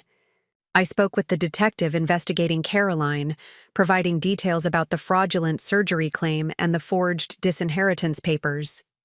I contacted my attorney about recovery proceedings. I confirmed a meeting with our largest client for the following week. Throughout these conversations, I maintained the professional composure that had become my hallmark, compartmentalizing personal turmoil to focus on immediate tasks. Yet beneath this practiced efficiency ran a current of emotional awareness I might once have suppressed, recognition that my world was shifting in ways that demanded acknowledgement. As I finished my calls, a text arrived from Ryan. Hospital. Billing called. Payment has been fully frozen pending fraud investigation. Legal believes complete recovery likely. The news should have brought unalloyed relief. Instead, it prompted an unexpected thought. What if the money hadn't mattered after all? What if the real value of this painful episode lay not in the financial resolution but in the painful truths it had exposed? Both Caroline's deception and the possibility that my relationship with my father might not be irreparably broken? I purchased 2 cups of decent coffee from the cafeteria and headed back to the cardiac unit, using the elevator ride to organize my thoughts. When I returned to my father's room, I found him back in bed, looking tired but alert. "Good news from the doctor," he reported as I handed him the coffee. "Heart function improving steadily. If all goes well, I'll be discharged tomorrow." "That's excellent," I said, resuming my seat. "Where will you go?" "The house is still in foreclosure proceedings," he finished. "My attorney is negotiating with the bank, but realistically, I'll need to find an apartment." The practical reality of his situation struck me anew. At 62, my father was starting over. No home, no career, no wife, minimal savings. The man who had once seemed invincible was now facing a future defined by limitation and rebuilding. "I have a colleague who manages several apartment buildings," I offered. "I could ask about availability." "That would be helpful," he acknowledged, "though my options are limited until I sort out employment. Non-practicing attorneys aren't in high demand." "What are you thinking of doing?" He smiled ruefully. "At my age, with my history, options are limited. I'm considering legal consulting, advising rather than representing. It's not the career I built, but it would utilize my experience." I nodded, impressed despite myself by his pragmatism. The father I remembered would have found such diminished circumstances intolerable. This new version, humbled but adaptable, was unfamiliar, but somehow more approachable. "I've been thinking about what you said earlier," I ventured after a moment. "About building something new between us." He waited, giving me space to continue without interruption. "I'm not ready to simply forget the past 5 years," I said carefully. "The things you said, the way you cut me off completely, that can't be erased with one conversation or one apology." "I understand," he replied quietly. "But," I continued, "I'm open to the possibility of moving forward, slowly, with clear boundaries and expectations on both sides." Hope flickered in his eyes, tempered by caution. "What would that look like to you?" "Regular communication, maybe dinner once a month to start. Getting to know each other as the people we are now, not the people we were then." I paused, then added the most important condition. "And complete honesty. No more secrets, no more judgments disguised as concern." "I can work with that," my father agreed, relief evident in his voice. "And I promise to respect your boundaries, Alexandra. Your life, your choices, they're yours, not mine to direct or critique." The promise contained an implicit recognition of where we had gone wrong before, his inability to accept my independence, my different path. Whether he could maintain this new perspective remained to be seen, but his willingness to acknowledge the core issue felt like a significant step. As I left the hospital that afternoon, commitments made for further conversation and practical assistance, I felt neither the triumph of vindication nor the vulnerability of reconciliation, but something more nuanced. The quiet satisfaction of addressing an old wound with the wisdom and strength I'd earned through years of independence. My father had once deemed me worthless because I hadn't followed his prescribed path. Now, the very independence he had rejected had given me the strength to consider rebuilding our relationship on new, more equal terms. The irony wasn't lost on me, but neither was it bitter. Some inheritances I was beginning to understand weren't passed down but built from the ground up, constructed from the raw materials of disappointment, resilience, and the courage to face painful truths with clear eyes. As I drove back to my office, ready to immerse myself in the business I had created despite all predictions of failure, I felt more settled in my own worth than ever before. Not because my father had finally acknowledged it, but because I had proven it to the one person whose opinion truly mattered, myself.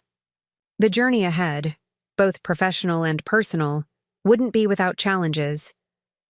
But I had built something valuable from nothing once before. With the right foundation, perhaps I could do so again. 1 month after my father's hospital discharge, I stood in the lobby of a modest apartment building in West Side Heights, carrying a housewarming gift, a potted peace lily and a bottle of non-alcoholic sparkling cider, as alcohol was still restricted during his cardiac recovery. The building was clean and well-maintained, if not luxurious, with rentals specifically marketed to seniors and those seeking quieter living arrangements. My colleague's management company had found a 1-bedroom unit within my father's new budget constraints. I checked the unit number again, 307, and took the elevator to the 3rd floor. Our interactions over the past month had been cautious but consistent. 2 dinners at neutral restaurants, several phone calls, and my assistance with various practical aspects of his transition. Today marked my first visit to his new home, a symbolic crossing of a boundary I'd been careful to maintain. My father answered my knock promptly, dressed in khakis and a button-down shirt rather than the impeccable suits that had once been his uniform. The apartment behind him was sparsely furnished but orderly, with a few familiar pieces salvaged from the family home mixed with new, more modest acquisitions. "Alexandra," he greeted me warmly. "Thank you for coming." I handed him the gifts. Housewarming traditions. The plant is supposed to bring peace and the cider prosperity, or so the florist claimed. "Both welcome additions," he replied, placing them on a small side table. "Would you like the tour? It won't take long." The apartment was compact but functional. A combined living and dining area, a serviceable kitchen, a bedroom just large enough for a queen-sized bed, and a bathroom renovated to accommodate senior safety features. What struck me most was the wall of bookshelves in the living room, filled with familiar volumes from my childhood home. "You kept the books," I observed, running my fingers along the spines of literary classics my mother had collected. "Of course," my father replied. "When the bank took the house, I was allowed to remove personal items. These were non-negotiable." He hesitated, then added, "I saved your mother's things too, and anything of yours that remained. They're in storage until I determine a more permanent situation." The consideration surprised me. During our estrangement, I'd assumed he'd disposed of all remnants of our previous life, just as he'd seemingly disposed of his connection to me. "Thank you," I said simply, genuinely touched by this evidence that he had preserved our shared past despite everything. We settled in the living area with cups of tea. Another change, as my father had once exclusively drunk coffee, dismissing tea as flavored water. The cardiac restrictions had forced numerous small adjustments to his daily habits. "How is the consulting progressing?" I asked, noting the laptop and legal pads on his small dining table. "Slowly," he admitted. "I've secured 2 clients who need guidance on complex estate matters. Not enough for financial stability yet, but a beginning. Your marketing suggestions have been helpful." I'd offered basic advice on building his consulting website and creating a professional profile, simple strategies that had served me well in my early business days. My father, once dismissive of internet marketing gimmicks, had implemented every suggestion with careful attention.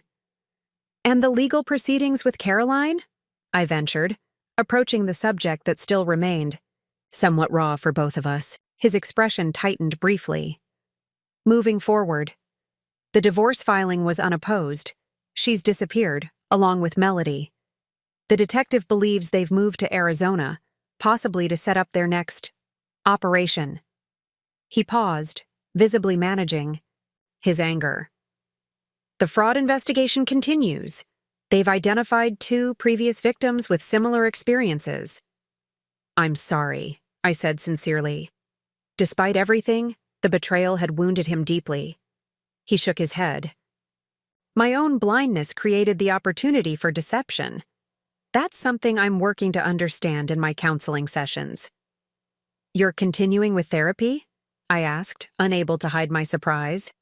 Weekly, he confirmed.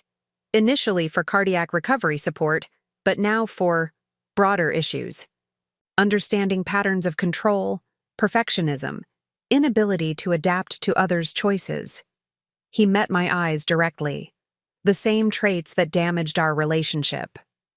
The acknowledgement hung between us. Neither accusation nor excuse, simply truth. Being recognized. I sipped my tea, allowing myself to absorb the significance of his ongoing commitment to self-examination. It's challenging, he continued after a moment. Dismantling beliefs and behaviors established over 6 decades, but necessary if I want any chance at rebuilding what matters. That takes courage, I observed quietly, examining yourself that honestly. I had an example to follow, he replied. Watching you rebuild your life after I cut you off. That demonstrated true courage. I merely had the good fortune to receive a second chance I didn't deserve. The compliment touched something vulnerable within me. For so long I'd needed his approval, then convinced myself I no longer cared about his opinion.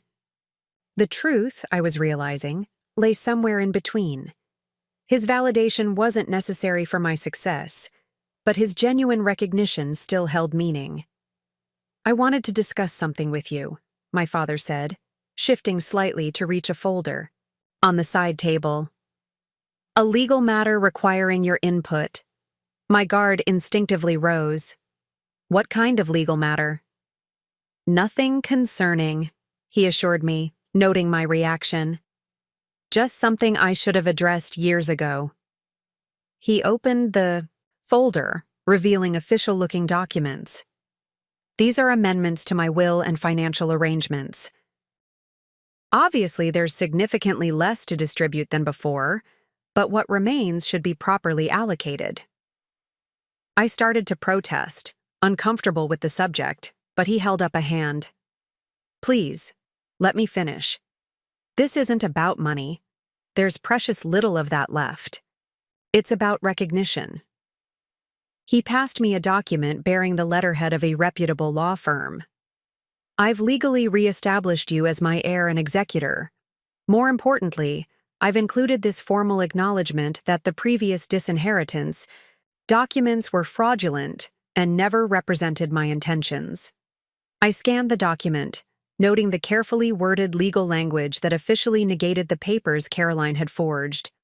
The practical impact was minimal, given my father's current financial situation, but the symbolic meaning was significant. You didn't need to do this, I said, returning the document. I know the truth now. I did need to, he countered firmly. Not for you, but for myself. To formally correct a wrong, even one I didn't directly commit, to create an official record that contradicts the lie.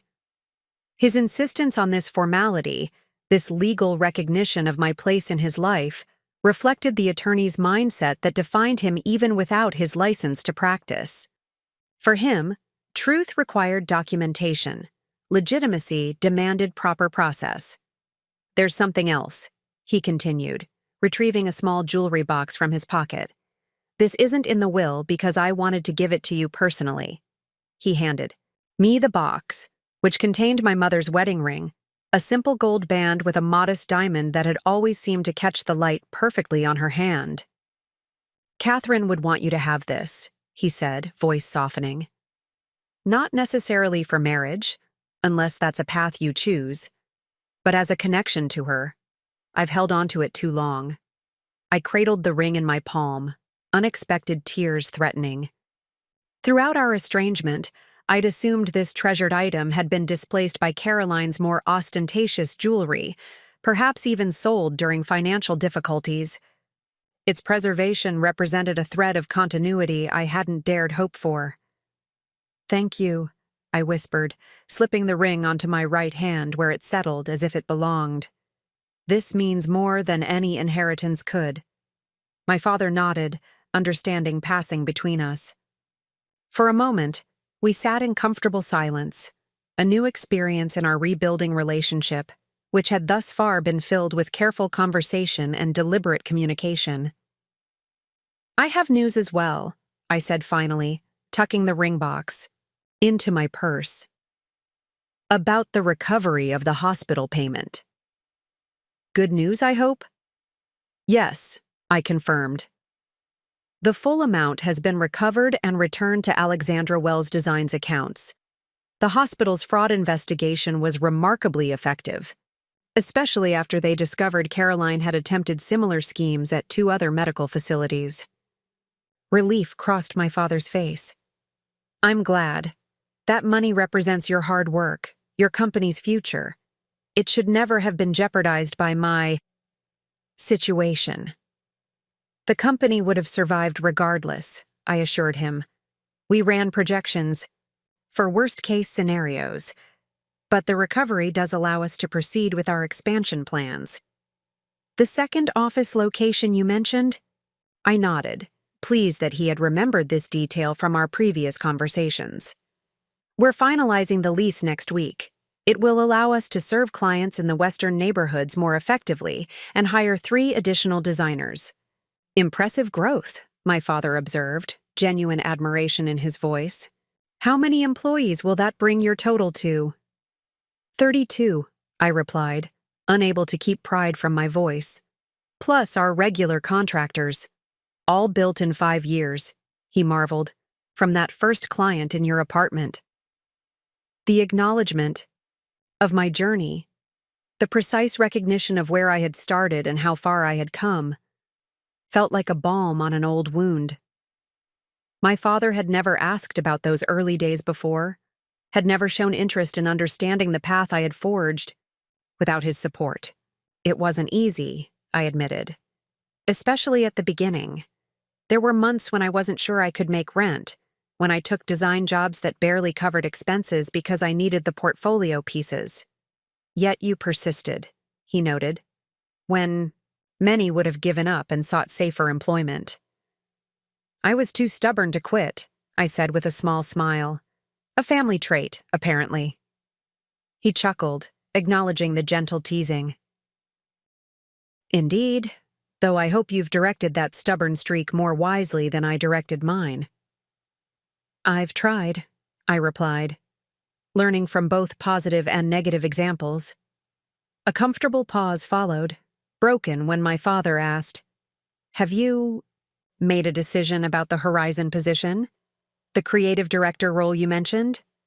"I turned it down yesterday," I revealed, "after a lot of consideration." "May I ask why?"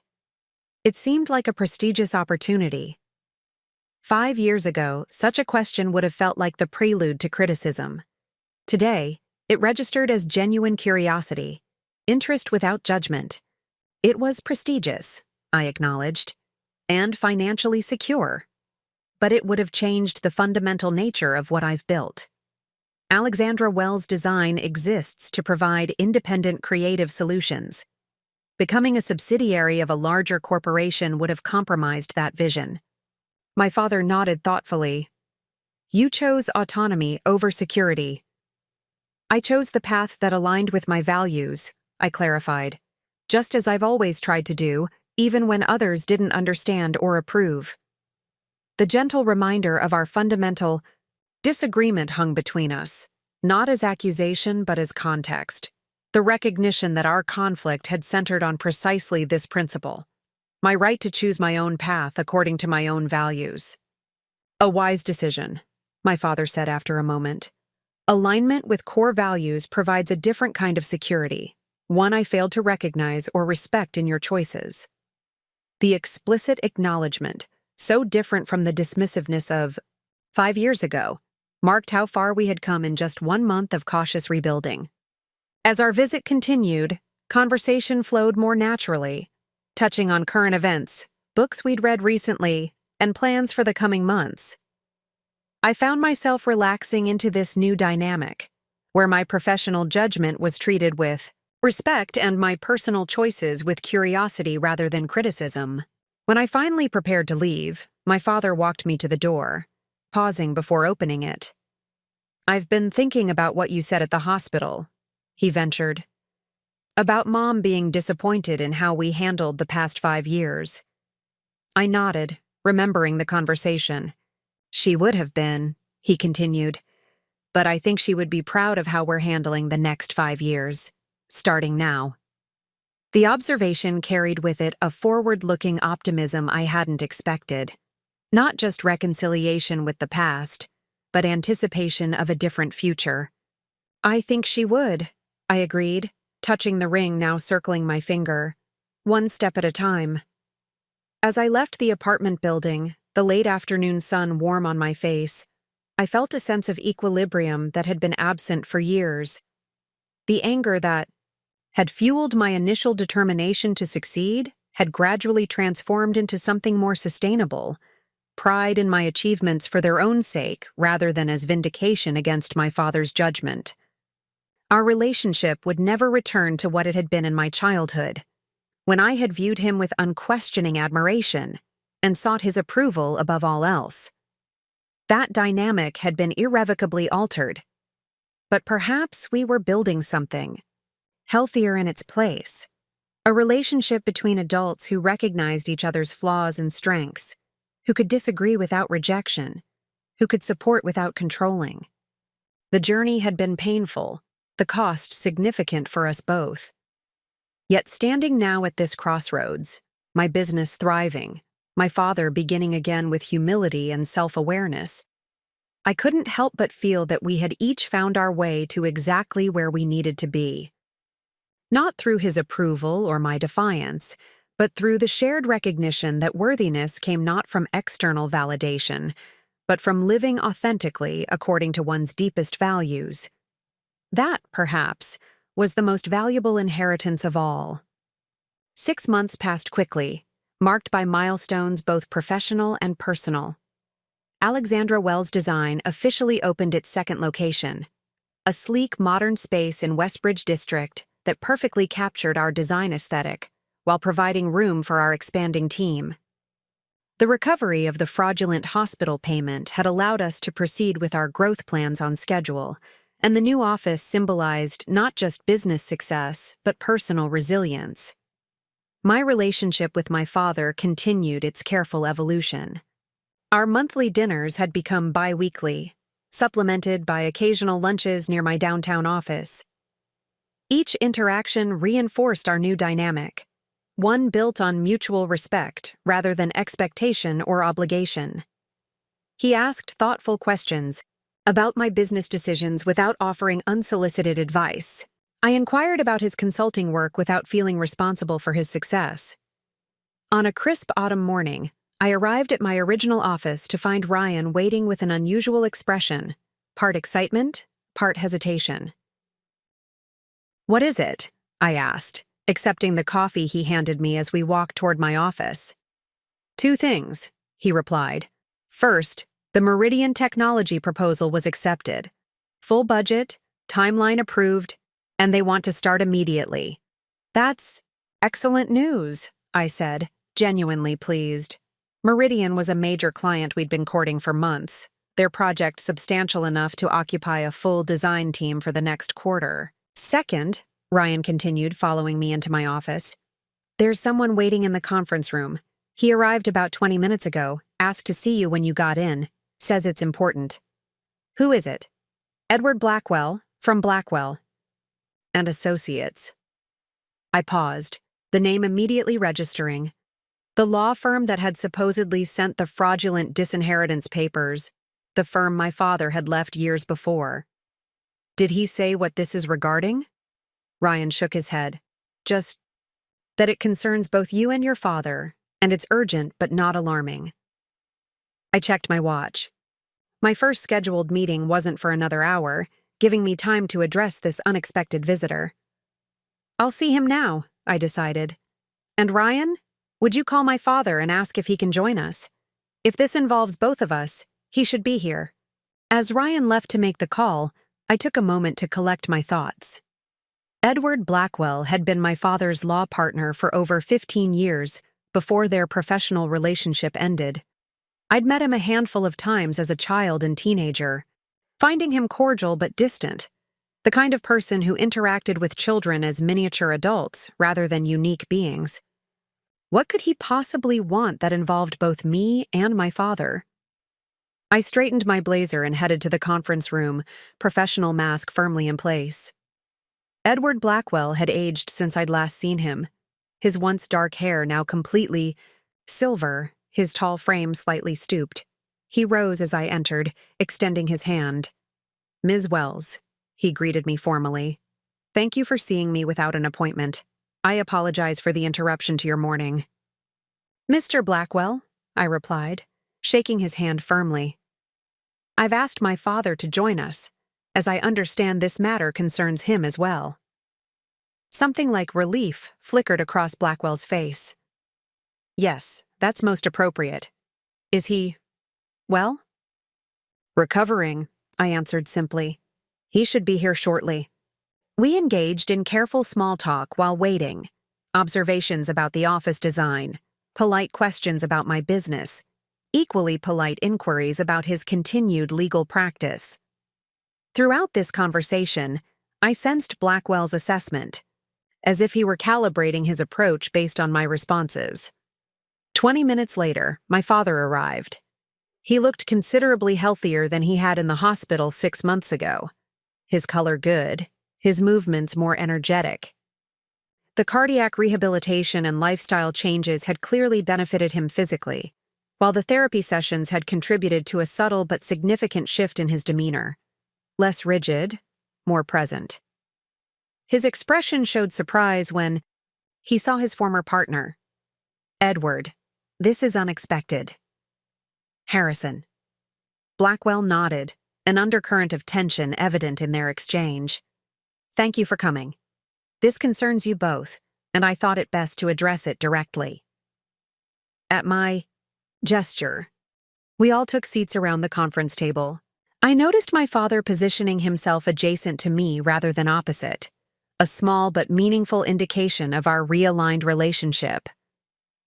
"I'll come straight to the point," Blackwell began, opening a sleek leather portfolio. "I've recently discovered something disturbing involving Caroline, your former firm, and the fraudulent documents Alex received." My father stiffened slightly beside me. "Go on." 6 months ago, when the fraud allegations against Caroline became public, I initiated an internal review of all materials involving your accounts, Harrison. Standard procedure when a former partner faces potential legal issues that might implicate the firm. "Prudent," my father acknowledged. "During this review, we discovered that approximately 8 months ago, someone accessed our document templates and letterhead through our system. Digital forensics traced the access to Caroline's personal device. She forged documents using your firm's materials," I said, connecting the obvious dots. "Yes, but that's not the most concerning part," Blackwell continued. "The access occurred through legitimate credentials, specifically, credentials belonging to William Tanner, one of our junior associates." My father frowned. "William Tanner? I don't recall." "You wouldn't," Blackwell interrupted. "He joined the firm after your departure. However, he's also Caroline's nephew, her sister's son." The revelation landed heavily. This wasn't just opportunistic fraud, it was coordinated deception involving family connections. "We've since terminated Tanner's employment and reported his involvement to the Bar Association," Blackwell continued.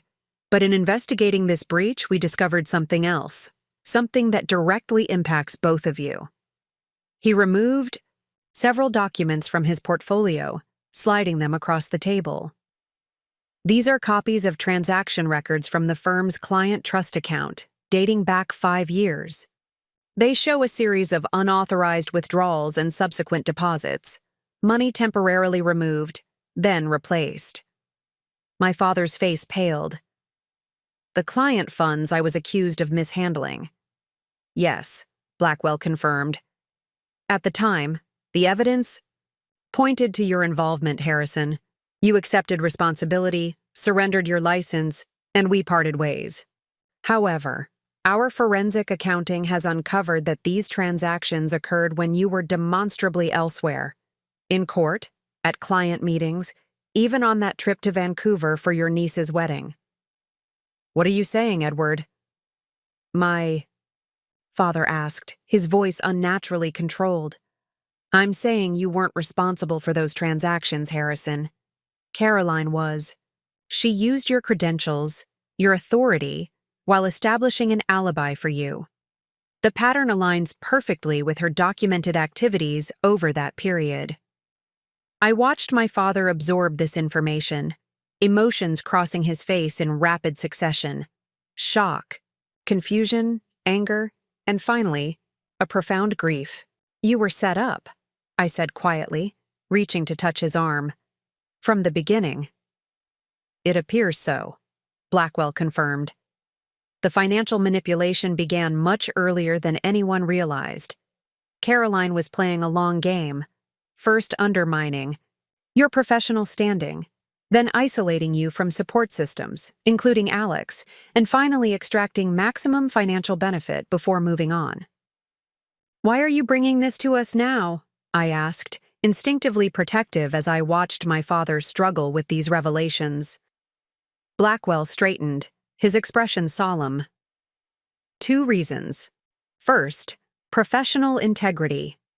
As Harrison's former partner, I owe him the truth about what happened under our firm's roof. Second, practical considerations. He produced another document. This is a formal statement from Blackwell and Associates acknowledging that Harrison Wells was not responsible for the misappropriation of client funds. We've submitted this to the State Bar Association with a recommendation for reconsideration of his case. My father looked up sharply. You're suggesting I could get my license back? It's possible, Blackwell replied cautiously. Not certain. The bar will conduct its own investigation, and there's the matter of your voluntary surrender.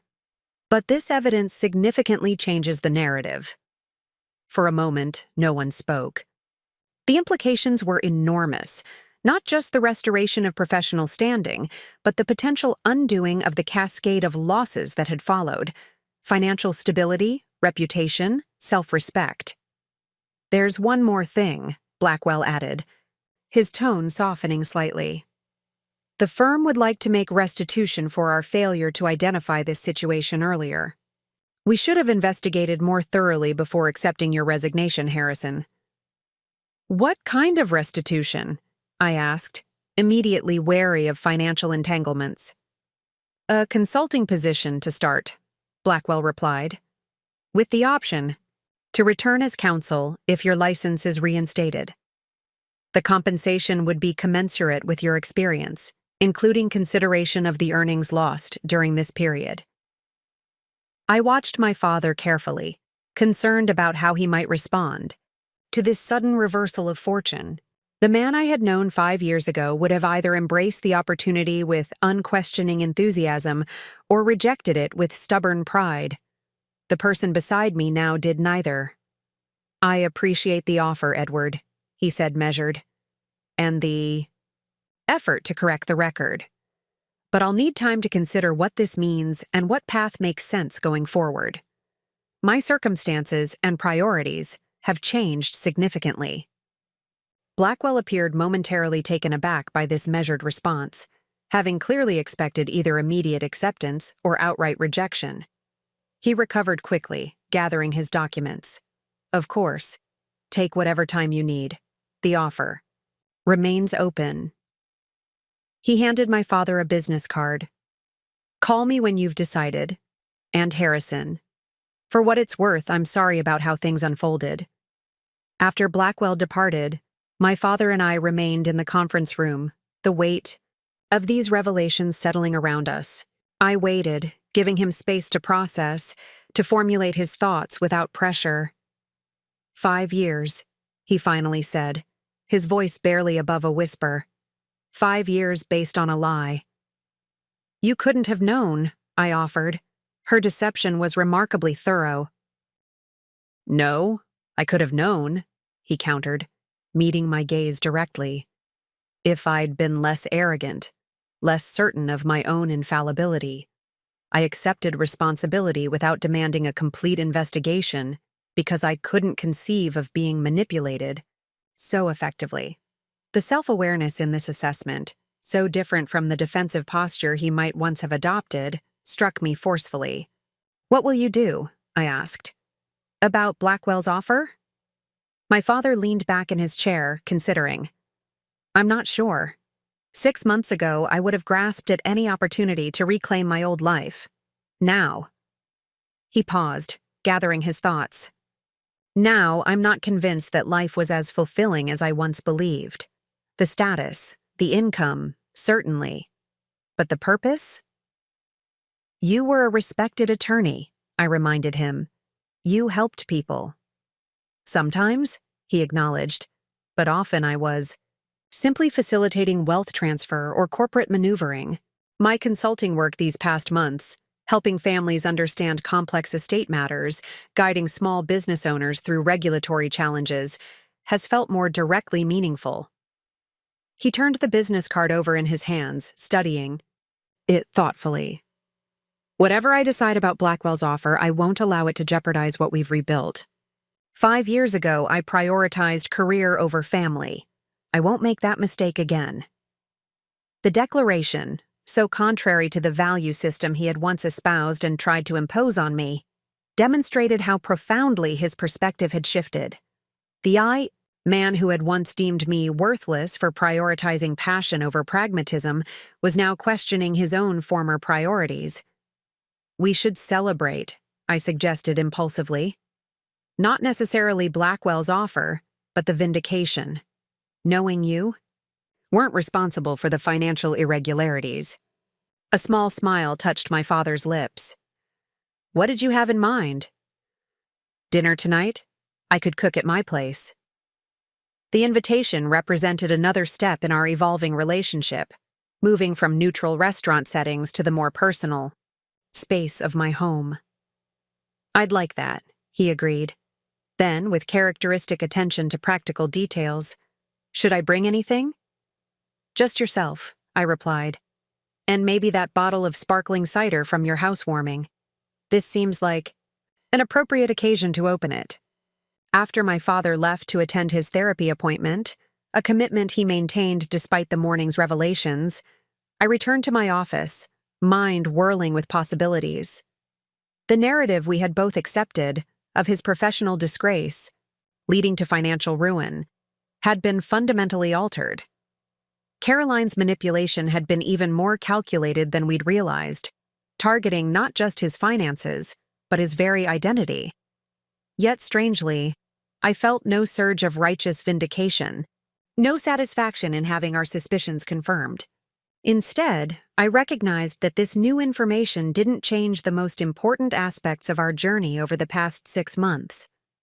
The growth, the healing, the recalibration of our relationship, these had emerged from the reality we had lived, regardless of the deception that had created that reality. That evening, as we shared a simple meal at my dining table, wine for me and sparkling cider for my father, I observed the man across from me with fresh eyes. Hardship had tempered him, stripping away layers of certainty and pride to reveal something more authentic beneath.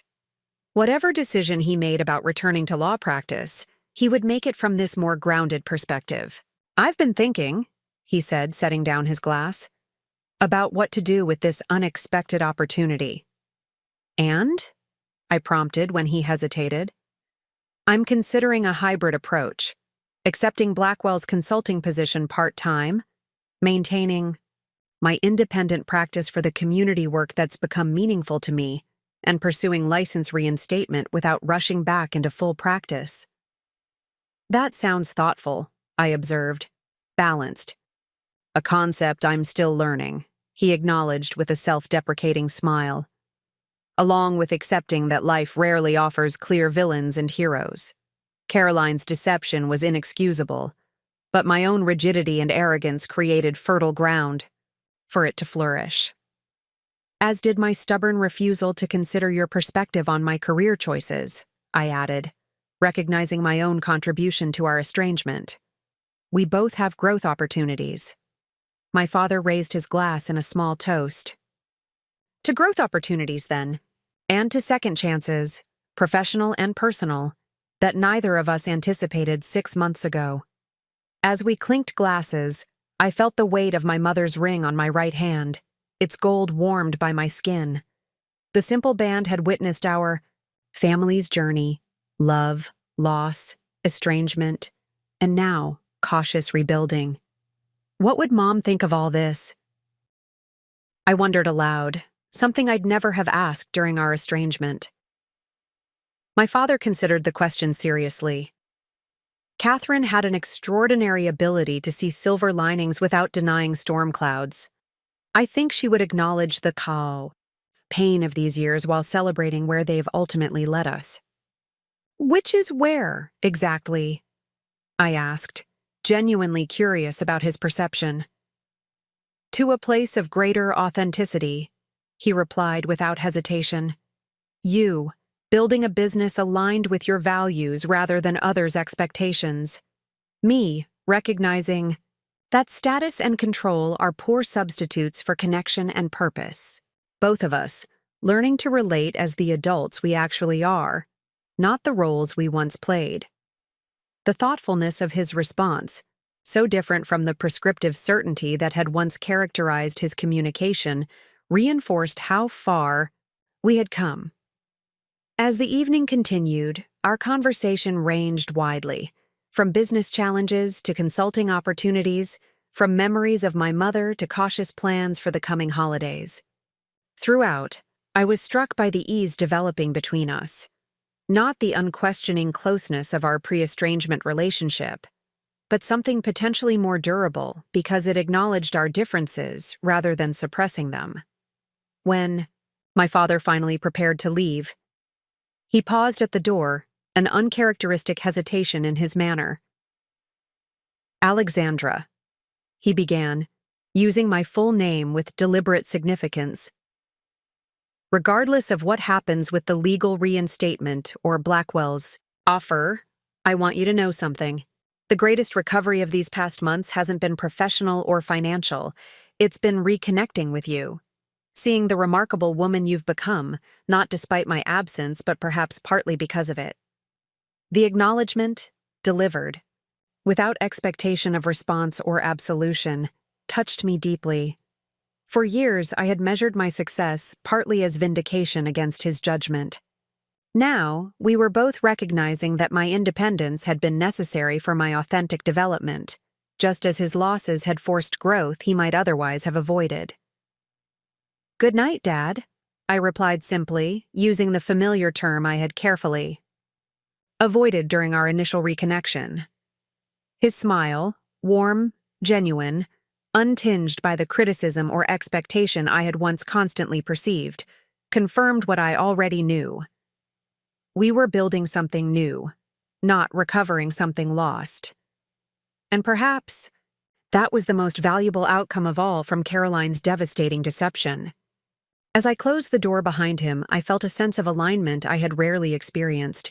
My professional success, my personal growth, and my family relationships all moving in coherent, authentic directions.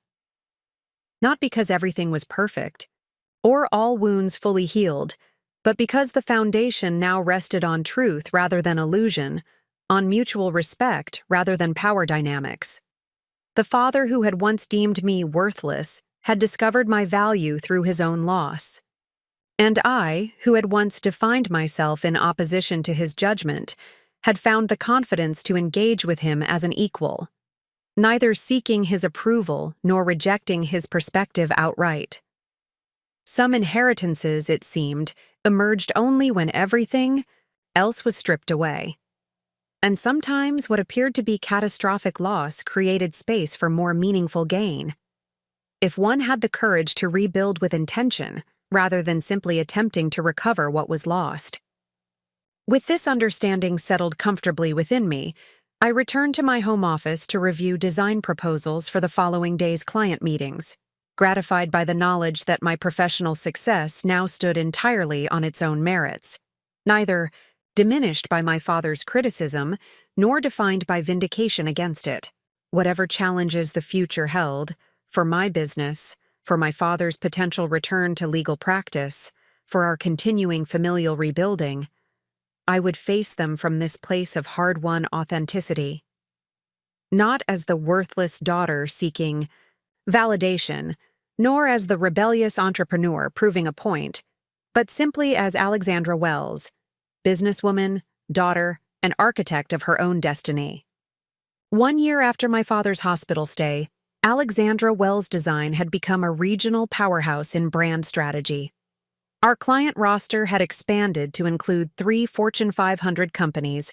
Our team had grown to 42 full-time employees, and we had relocated our main headquarters to a stunning converted warehouse in the city's revitalized arts district. Success by any conventional measure had been achieved. My personal life had seen equally significant transformations. The cautious reconnection with my father had deepened into a relationship I would never have imagined possible during our years of estrangement. We maintained our twice-monthly dinners, now alternating between our homes rather than neutral restaurants. He had returned to legal practice in a limited capacity, working 3 days a week at Blackwell & Associates while continuing his independent consulting for individuals and small businesses the remaining time. The State Bar Association had reinstated his license 6 months ago, following a thorough investigation that officially cleared him of wrongdoing in the client fund matters. The reinstatement ceremony had been small but meaningful, and I had sat in the front row, witnessing his professional redemption with genuine pride. On a Wednesday morning in late spring, I arrived at the office to find Ryan waiting with our daily briefing notes and his characteristic efficiency. 2 unexpected developments, he announced as we walked toward my office. First, the Westmark Foundation called. They want to discuss sponsoring a design scholarship program with us as the administrative partner. That's excellent, I replied, genuinely pleased. I had been exploring ways to formalize our company's commitment to developing young design talent, particularly from underrepresented communities. External funding would accelerate those plans considerably. Second, Ryan continued, Time Business Quarterly wants to interview you for their Women Redefining Success issue.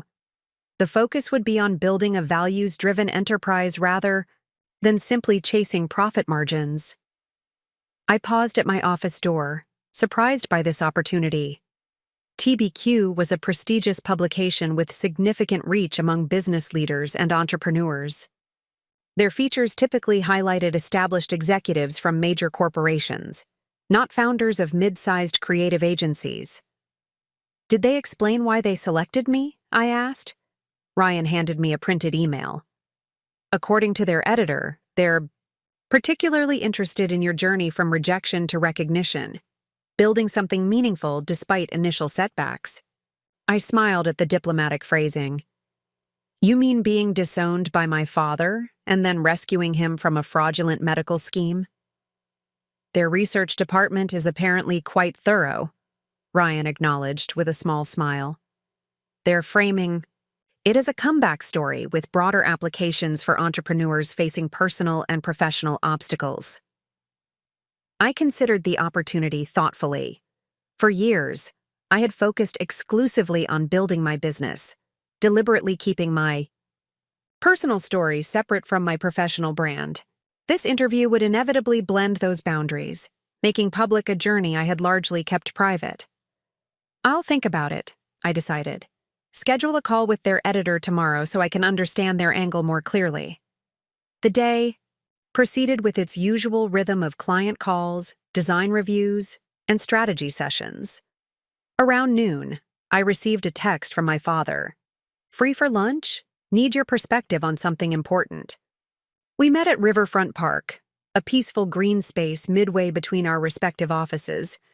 My father arrived carrying a small cooler containing sandwiches from the deli we both favored, along with sparkling water and fresh fruit, a far cry from the heavy restaurant meals that had once been his preference. This is a nice surprise, I commented as we settled on a bench overlooking the water. though I sense there's more than lunch on the agenda. My father smiled, the expression now coming more naturally to him than it had a year ago. You always could read situations accurately. Yes, I wanted to discuss something with you before making a decision. He handed me a sandwich and took one for himself. Blackwell has offered me full partnership again. That's significant, I observed, understanding immediately why he'd wanted to discuss this in person. How do you feel about it? Conflicted, he admitted candidly. On one hand, it represents complete professional restoration. Everything I lost has been returned. The status, the income potential, the influence in legal circles. But, I prompted, hearing the reservation in his voice. But full partnership means full commitment. 60-hour weeks, high-pressure cases, corporate priorities. He took a thoughtful bite of his sandwich. I'm not convinced that's the life I want to return to, now that I've experienced alternatives. I considered his situation carefully. What alternatives are you considering? I've been developing a concept for a legal clinic focused on elder advocacy, he explained, enthusiasm entering his voice. Working with seniors on estate planning, protecting them from predatory schemes, helping them navigate healthcare directives, the work I've found most meaningful these past months. That sounds perfectly aligned with your experience and recent perspective shifts, I noted. What's holding you back? Financial pragmatism, he acknowledged. The clinic would require startup funding, office space, support staff. The Blackwell position offers immediate stability and resources. I watched a small group of ducks navigate the river currents, their seemingly effortless progress belying the constant adjustments they made beneath the surface. The image seemed oddly appropriate to our discussion. Would you be happy returning to corporate law full-time? I asked directly. Not just satisfied or financially secure, but genuinely fulfilled. My father considered the question with the careful reflection that had become characteristic of him this past year. No, he finally concluded. I'd be exchanging meaningful work for status and security, repeating old patterns rather than applying what I've learned through loss. Then perhaps the real question isn't whether to accept Blackwell's offer, but how to make the clinic financially viable, I suggested. A thoughtful expression crossed his face. That's a reframing I hadn't fully considered, approaching it as a business challenge rather than a binary choice. Which is precisely how I approached Alexandra Wells' design in those early days, I reminded him. Not, can I create this company? But how can I create this company despite limited resources? My father nodded slowly, a new appreciation evident in his expression. You've become quite the strategist, Alexandra. I learned from watching both your successes and your setbacks, I replied honestly, and from navigating my own. We finished our lunch, discussing practical considerations for his proposed clinic, potential funding sources, minimal viable operation costs, phased implementation approaches. The conversation flowed with a collaborative energy that would have been unimaginable during our estrangement. Each of us contributing insights from our respective experiences without attempting to dominate the discussion. As we prepared to return to our offices, my father hesitated, then asked, "What would you think about making this a joint venture?" "The clinic?" I clarified, surprised by the suggestion. "Yes. Not as a legal partner. That wouldn't make sense, with your design focus. But as a business strategy consultant, helping structure the operation, developing the brand identity, creating materials that connect with seniors and their families." The proposal caught me entirely off guard. My father had never suggested working together professionally, not even during my childhood when other parents routinely imagined their children following in their career footsteps. "You've built something remarkable with Alexandra Wells' design," he continued. "Applied those skills to your own vision.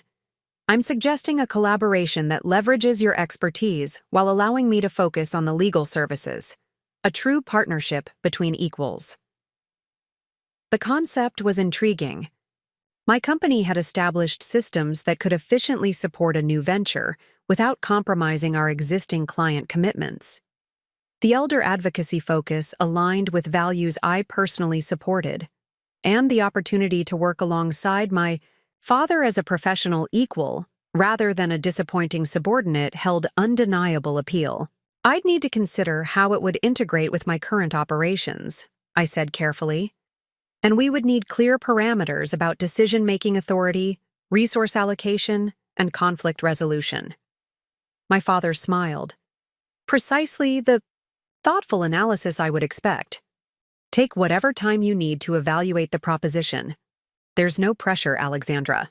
Whether we work together or separately, I respect the path you've created. We parted with a brief hug, another evolution in our rebuilding relationship, and I returned to my office with my thoughts in productive turmoil. The possibility of collaborating professionally with my father represented a complete reversal of our previous dynamic. Once, he had dismissed my business acumen and creative vision as worthless. Now, he actively sought my expertise and partnership. Later that afternoon, as I reviewed design mock-ups for a tech startup's brand refresh, Ryan knocked on my office door with an urgent expression. The Time Business Quarterly editor is online. 2, he informed me. I know your call was scheduled for tomorrow, but she's particularly eager to discuss the feature today if possible. I considered declining, but found myself curious about the publication's specific interest in my story. I'll take it. And Ryan? Could you pull together some preliminary information on elder advocacy organizations, market positioning, branding approaches, communication strategies? It's for a potential new project. After Ryan left, I picked up the phone. Alexandra Wells speaking. Ms. Wells, this is Vanessa Morales from TBQ. Thank you for taking my call ahead of schedule. The editor's voice was warm but professional. We're finalizing our Women Redefining Success issue, and your story has captured our team's imagination. I appreciate your interest, I replied, though I'm curious about what aspects of my journey you find most relevant for your readers. 3 elements in particular, Morales explained. First, your resilience in building a thriving business after personal rejection. Second, your decision to help your father despite his previous treatment of you. And third, how that situation ultimately led to both professional growth and family healing. I considered her framing carefully. Those are indeed central aspects of my experience, though the reality contains more complexity than a simple redemption narrative. That complexity is precisely what makes your story valuable, Morales countered. Success narratives often present simplified trajectories. Visionary has idea, overcomes obvious obstacle, achieves predetermined goal. Your journey demonstrates that authentic success often emerges from navigating messy, painful situations without clear roadmaps. Her perspective resonated unexpectedly. Throughout my business development, I had focused primarily on forward momentum, rarely pausing to recognize how the painful catalyst of my father's rejection had ultimately fostered greater self-reliance and clearer value alignment. There's another aspect of your story that particularly interests us, Morales continued, the evolution of your definition of success itself. From seeking external validation to creating impact on your own terms. You've done thorough research, I observed, impressed by her insight. We take our profiles seriously, she confirmed, which is why we're offering not just an interview but a cover feature. Your story embodies the fundamental shift happening in how success is measured, from purely financial metrics to more holistic assessments of purpose, impact, and personal fulfillment. The offer was significant. Cover features in TBQ typically generated substantial business interest and opened doors to speaking engagements, board positions, and expanded client opportunities. From a purely strategic perspective, accepting made obvious sense for Alexandra Wells Design's continued growth. Yet my hesitation stemmed not from business considerations, but personal ones. Sharing my journey publicly would mean exposing vulnerabilities I had carefully protected, acknowledging pain I had channeled into determination, and revealing the reconciliation that remained a private, precious development. "I'll need to discuss this with my father before making a decision," I told Morales. "Given the personal nature of the story, his perspective matters to me." "Of course," she replied. "Family consideration reflects exactly the values-based approach we're highlighting. Just let us know by Friday if possible, as we're finalizing our production schedule."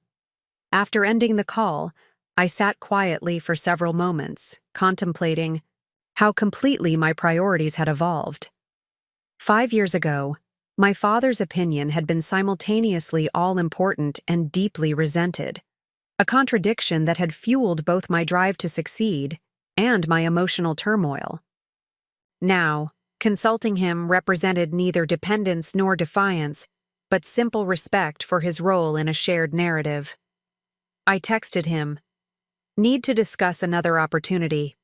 Dinner at my place tonight." His reply came quickly. "I'll bring dessert. 7 p.m. works." That evening, as we sat in my dining room sharing a meal I had prepared between client calls, I explained the TBQ opportunity and my mixed feelings about making our journey public. "This could significantly elevate Alexandra Wells Design's profile," my father noted. "From a business perspective, it seems advantageous."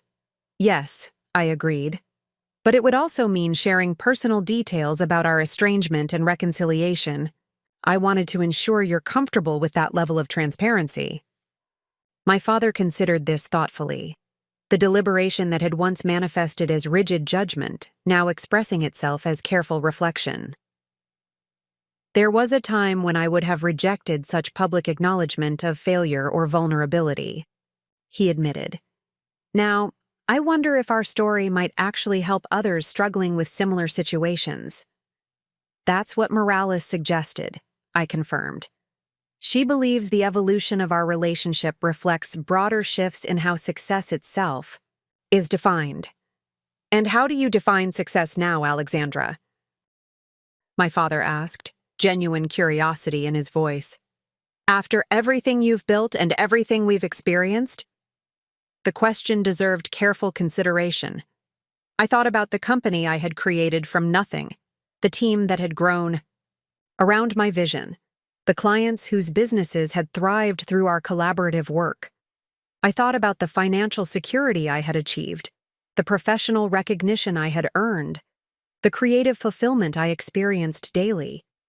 But I also thought about the more intangible developments, the relationships restored, the authenticity discovered, the alignment between external achievement and internal values. I define success as creation rather than reaction, I finally answered. Building something meaningful that reflects my true values, rather than simply proving others wrong or meeting external expectations. It's about impact, purpose, and integrity, not just achievement. My father nodded slowly. A wisdom I wish I had understood decades earlier.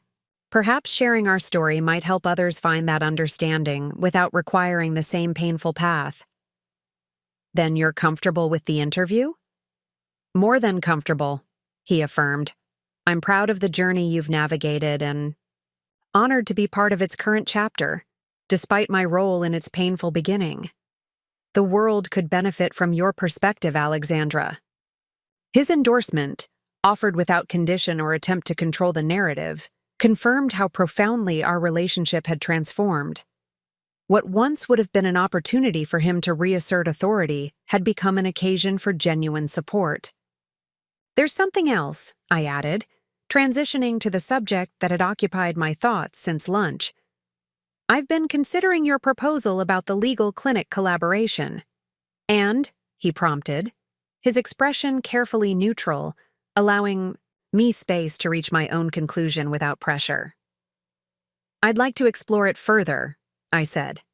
"Not as a personal favor, but as a strategic opportunity that aligns with my company's capabilities and my personal values. If we establish clear parameters and responsibilities, I believe we could create something meaningful together. The smile that spread across my father's face contained equal parts satisfaction and wonder, the expression of someone receiving an unexpected gift they hadn't dared hope for. "I never imagined we would reach this point," he admitted. "Working together as equals, each bringing distinct strengths to a shared vision." "Neither did I acknowledged. "But perhaps that's the most valuable lesson from everything we've experienced, that growth often takes us to places we couldn't initially envision, opening possibilities we never considered."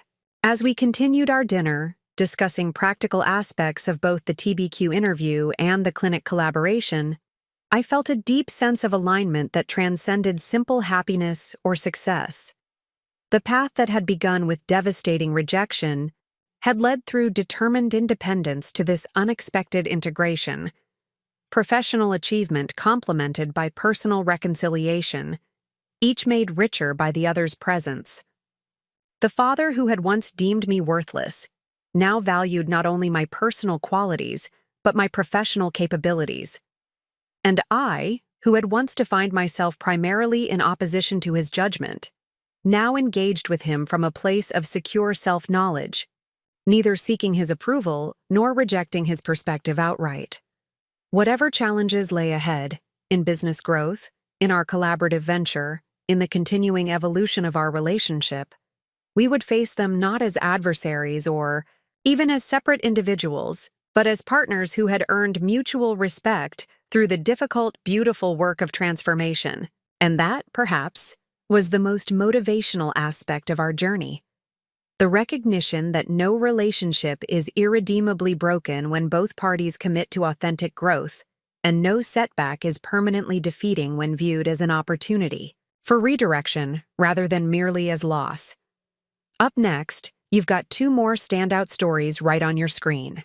If this one hit the mark, you won't want to pass these up. Just click and check them out. And don't forget to subscribe and turn on the notification bell so you don't miss any upload from us.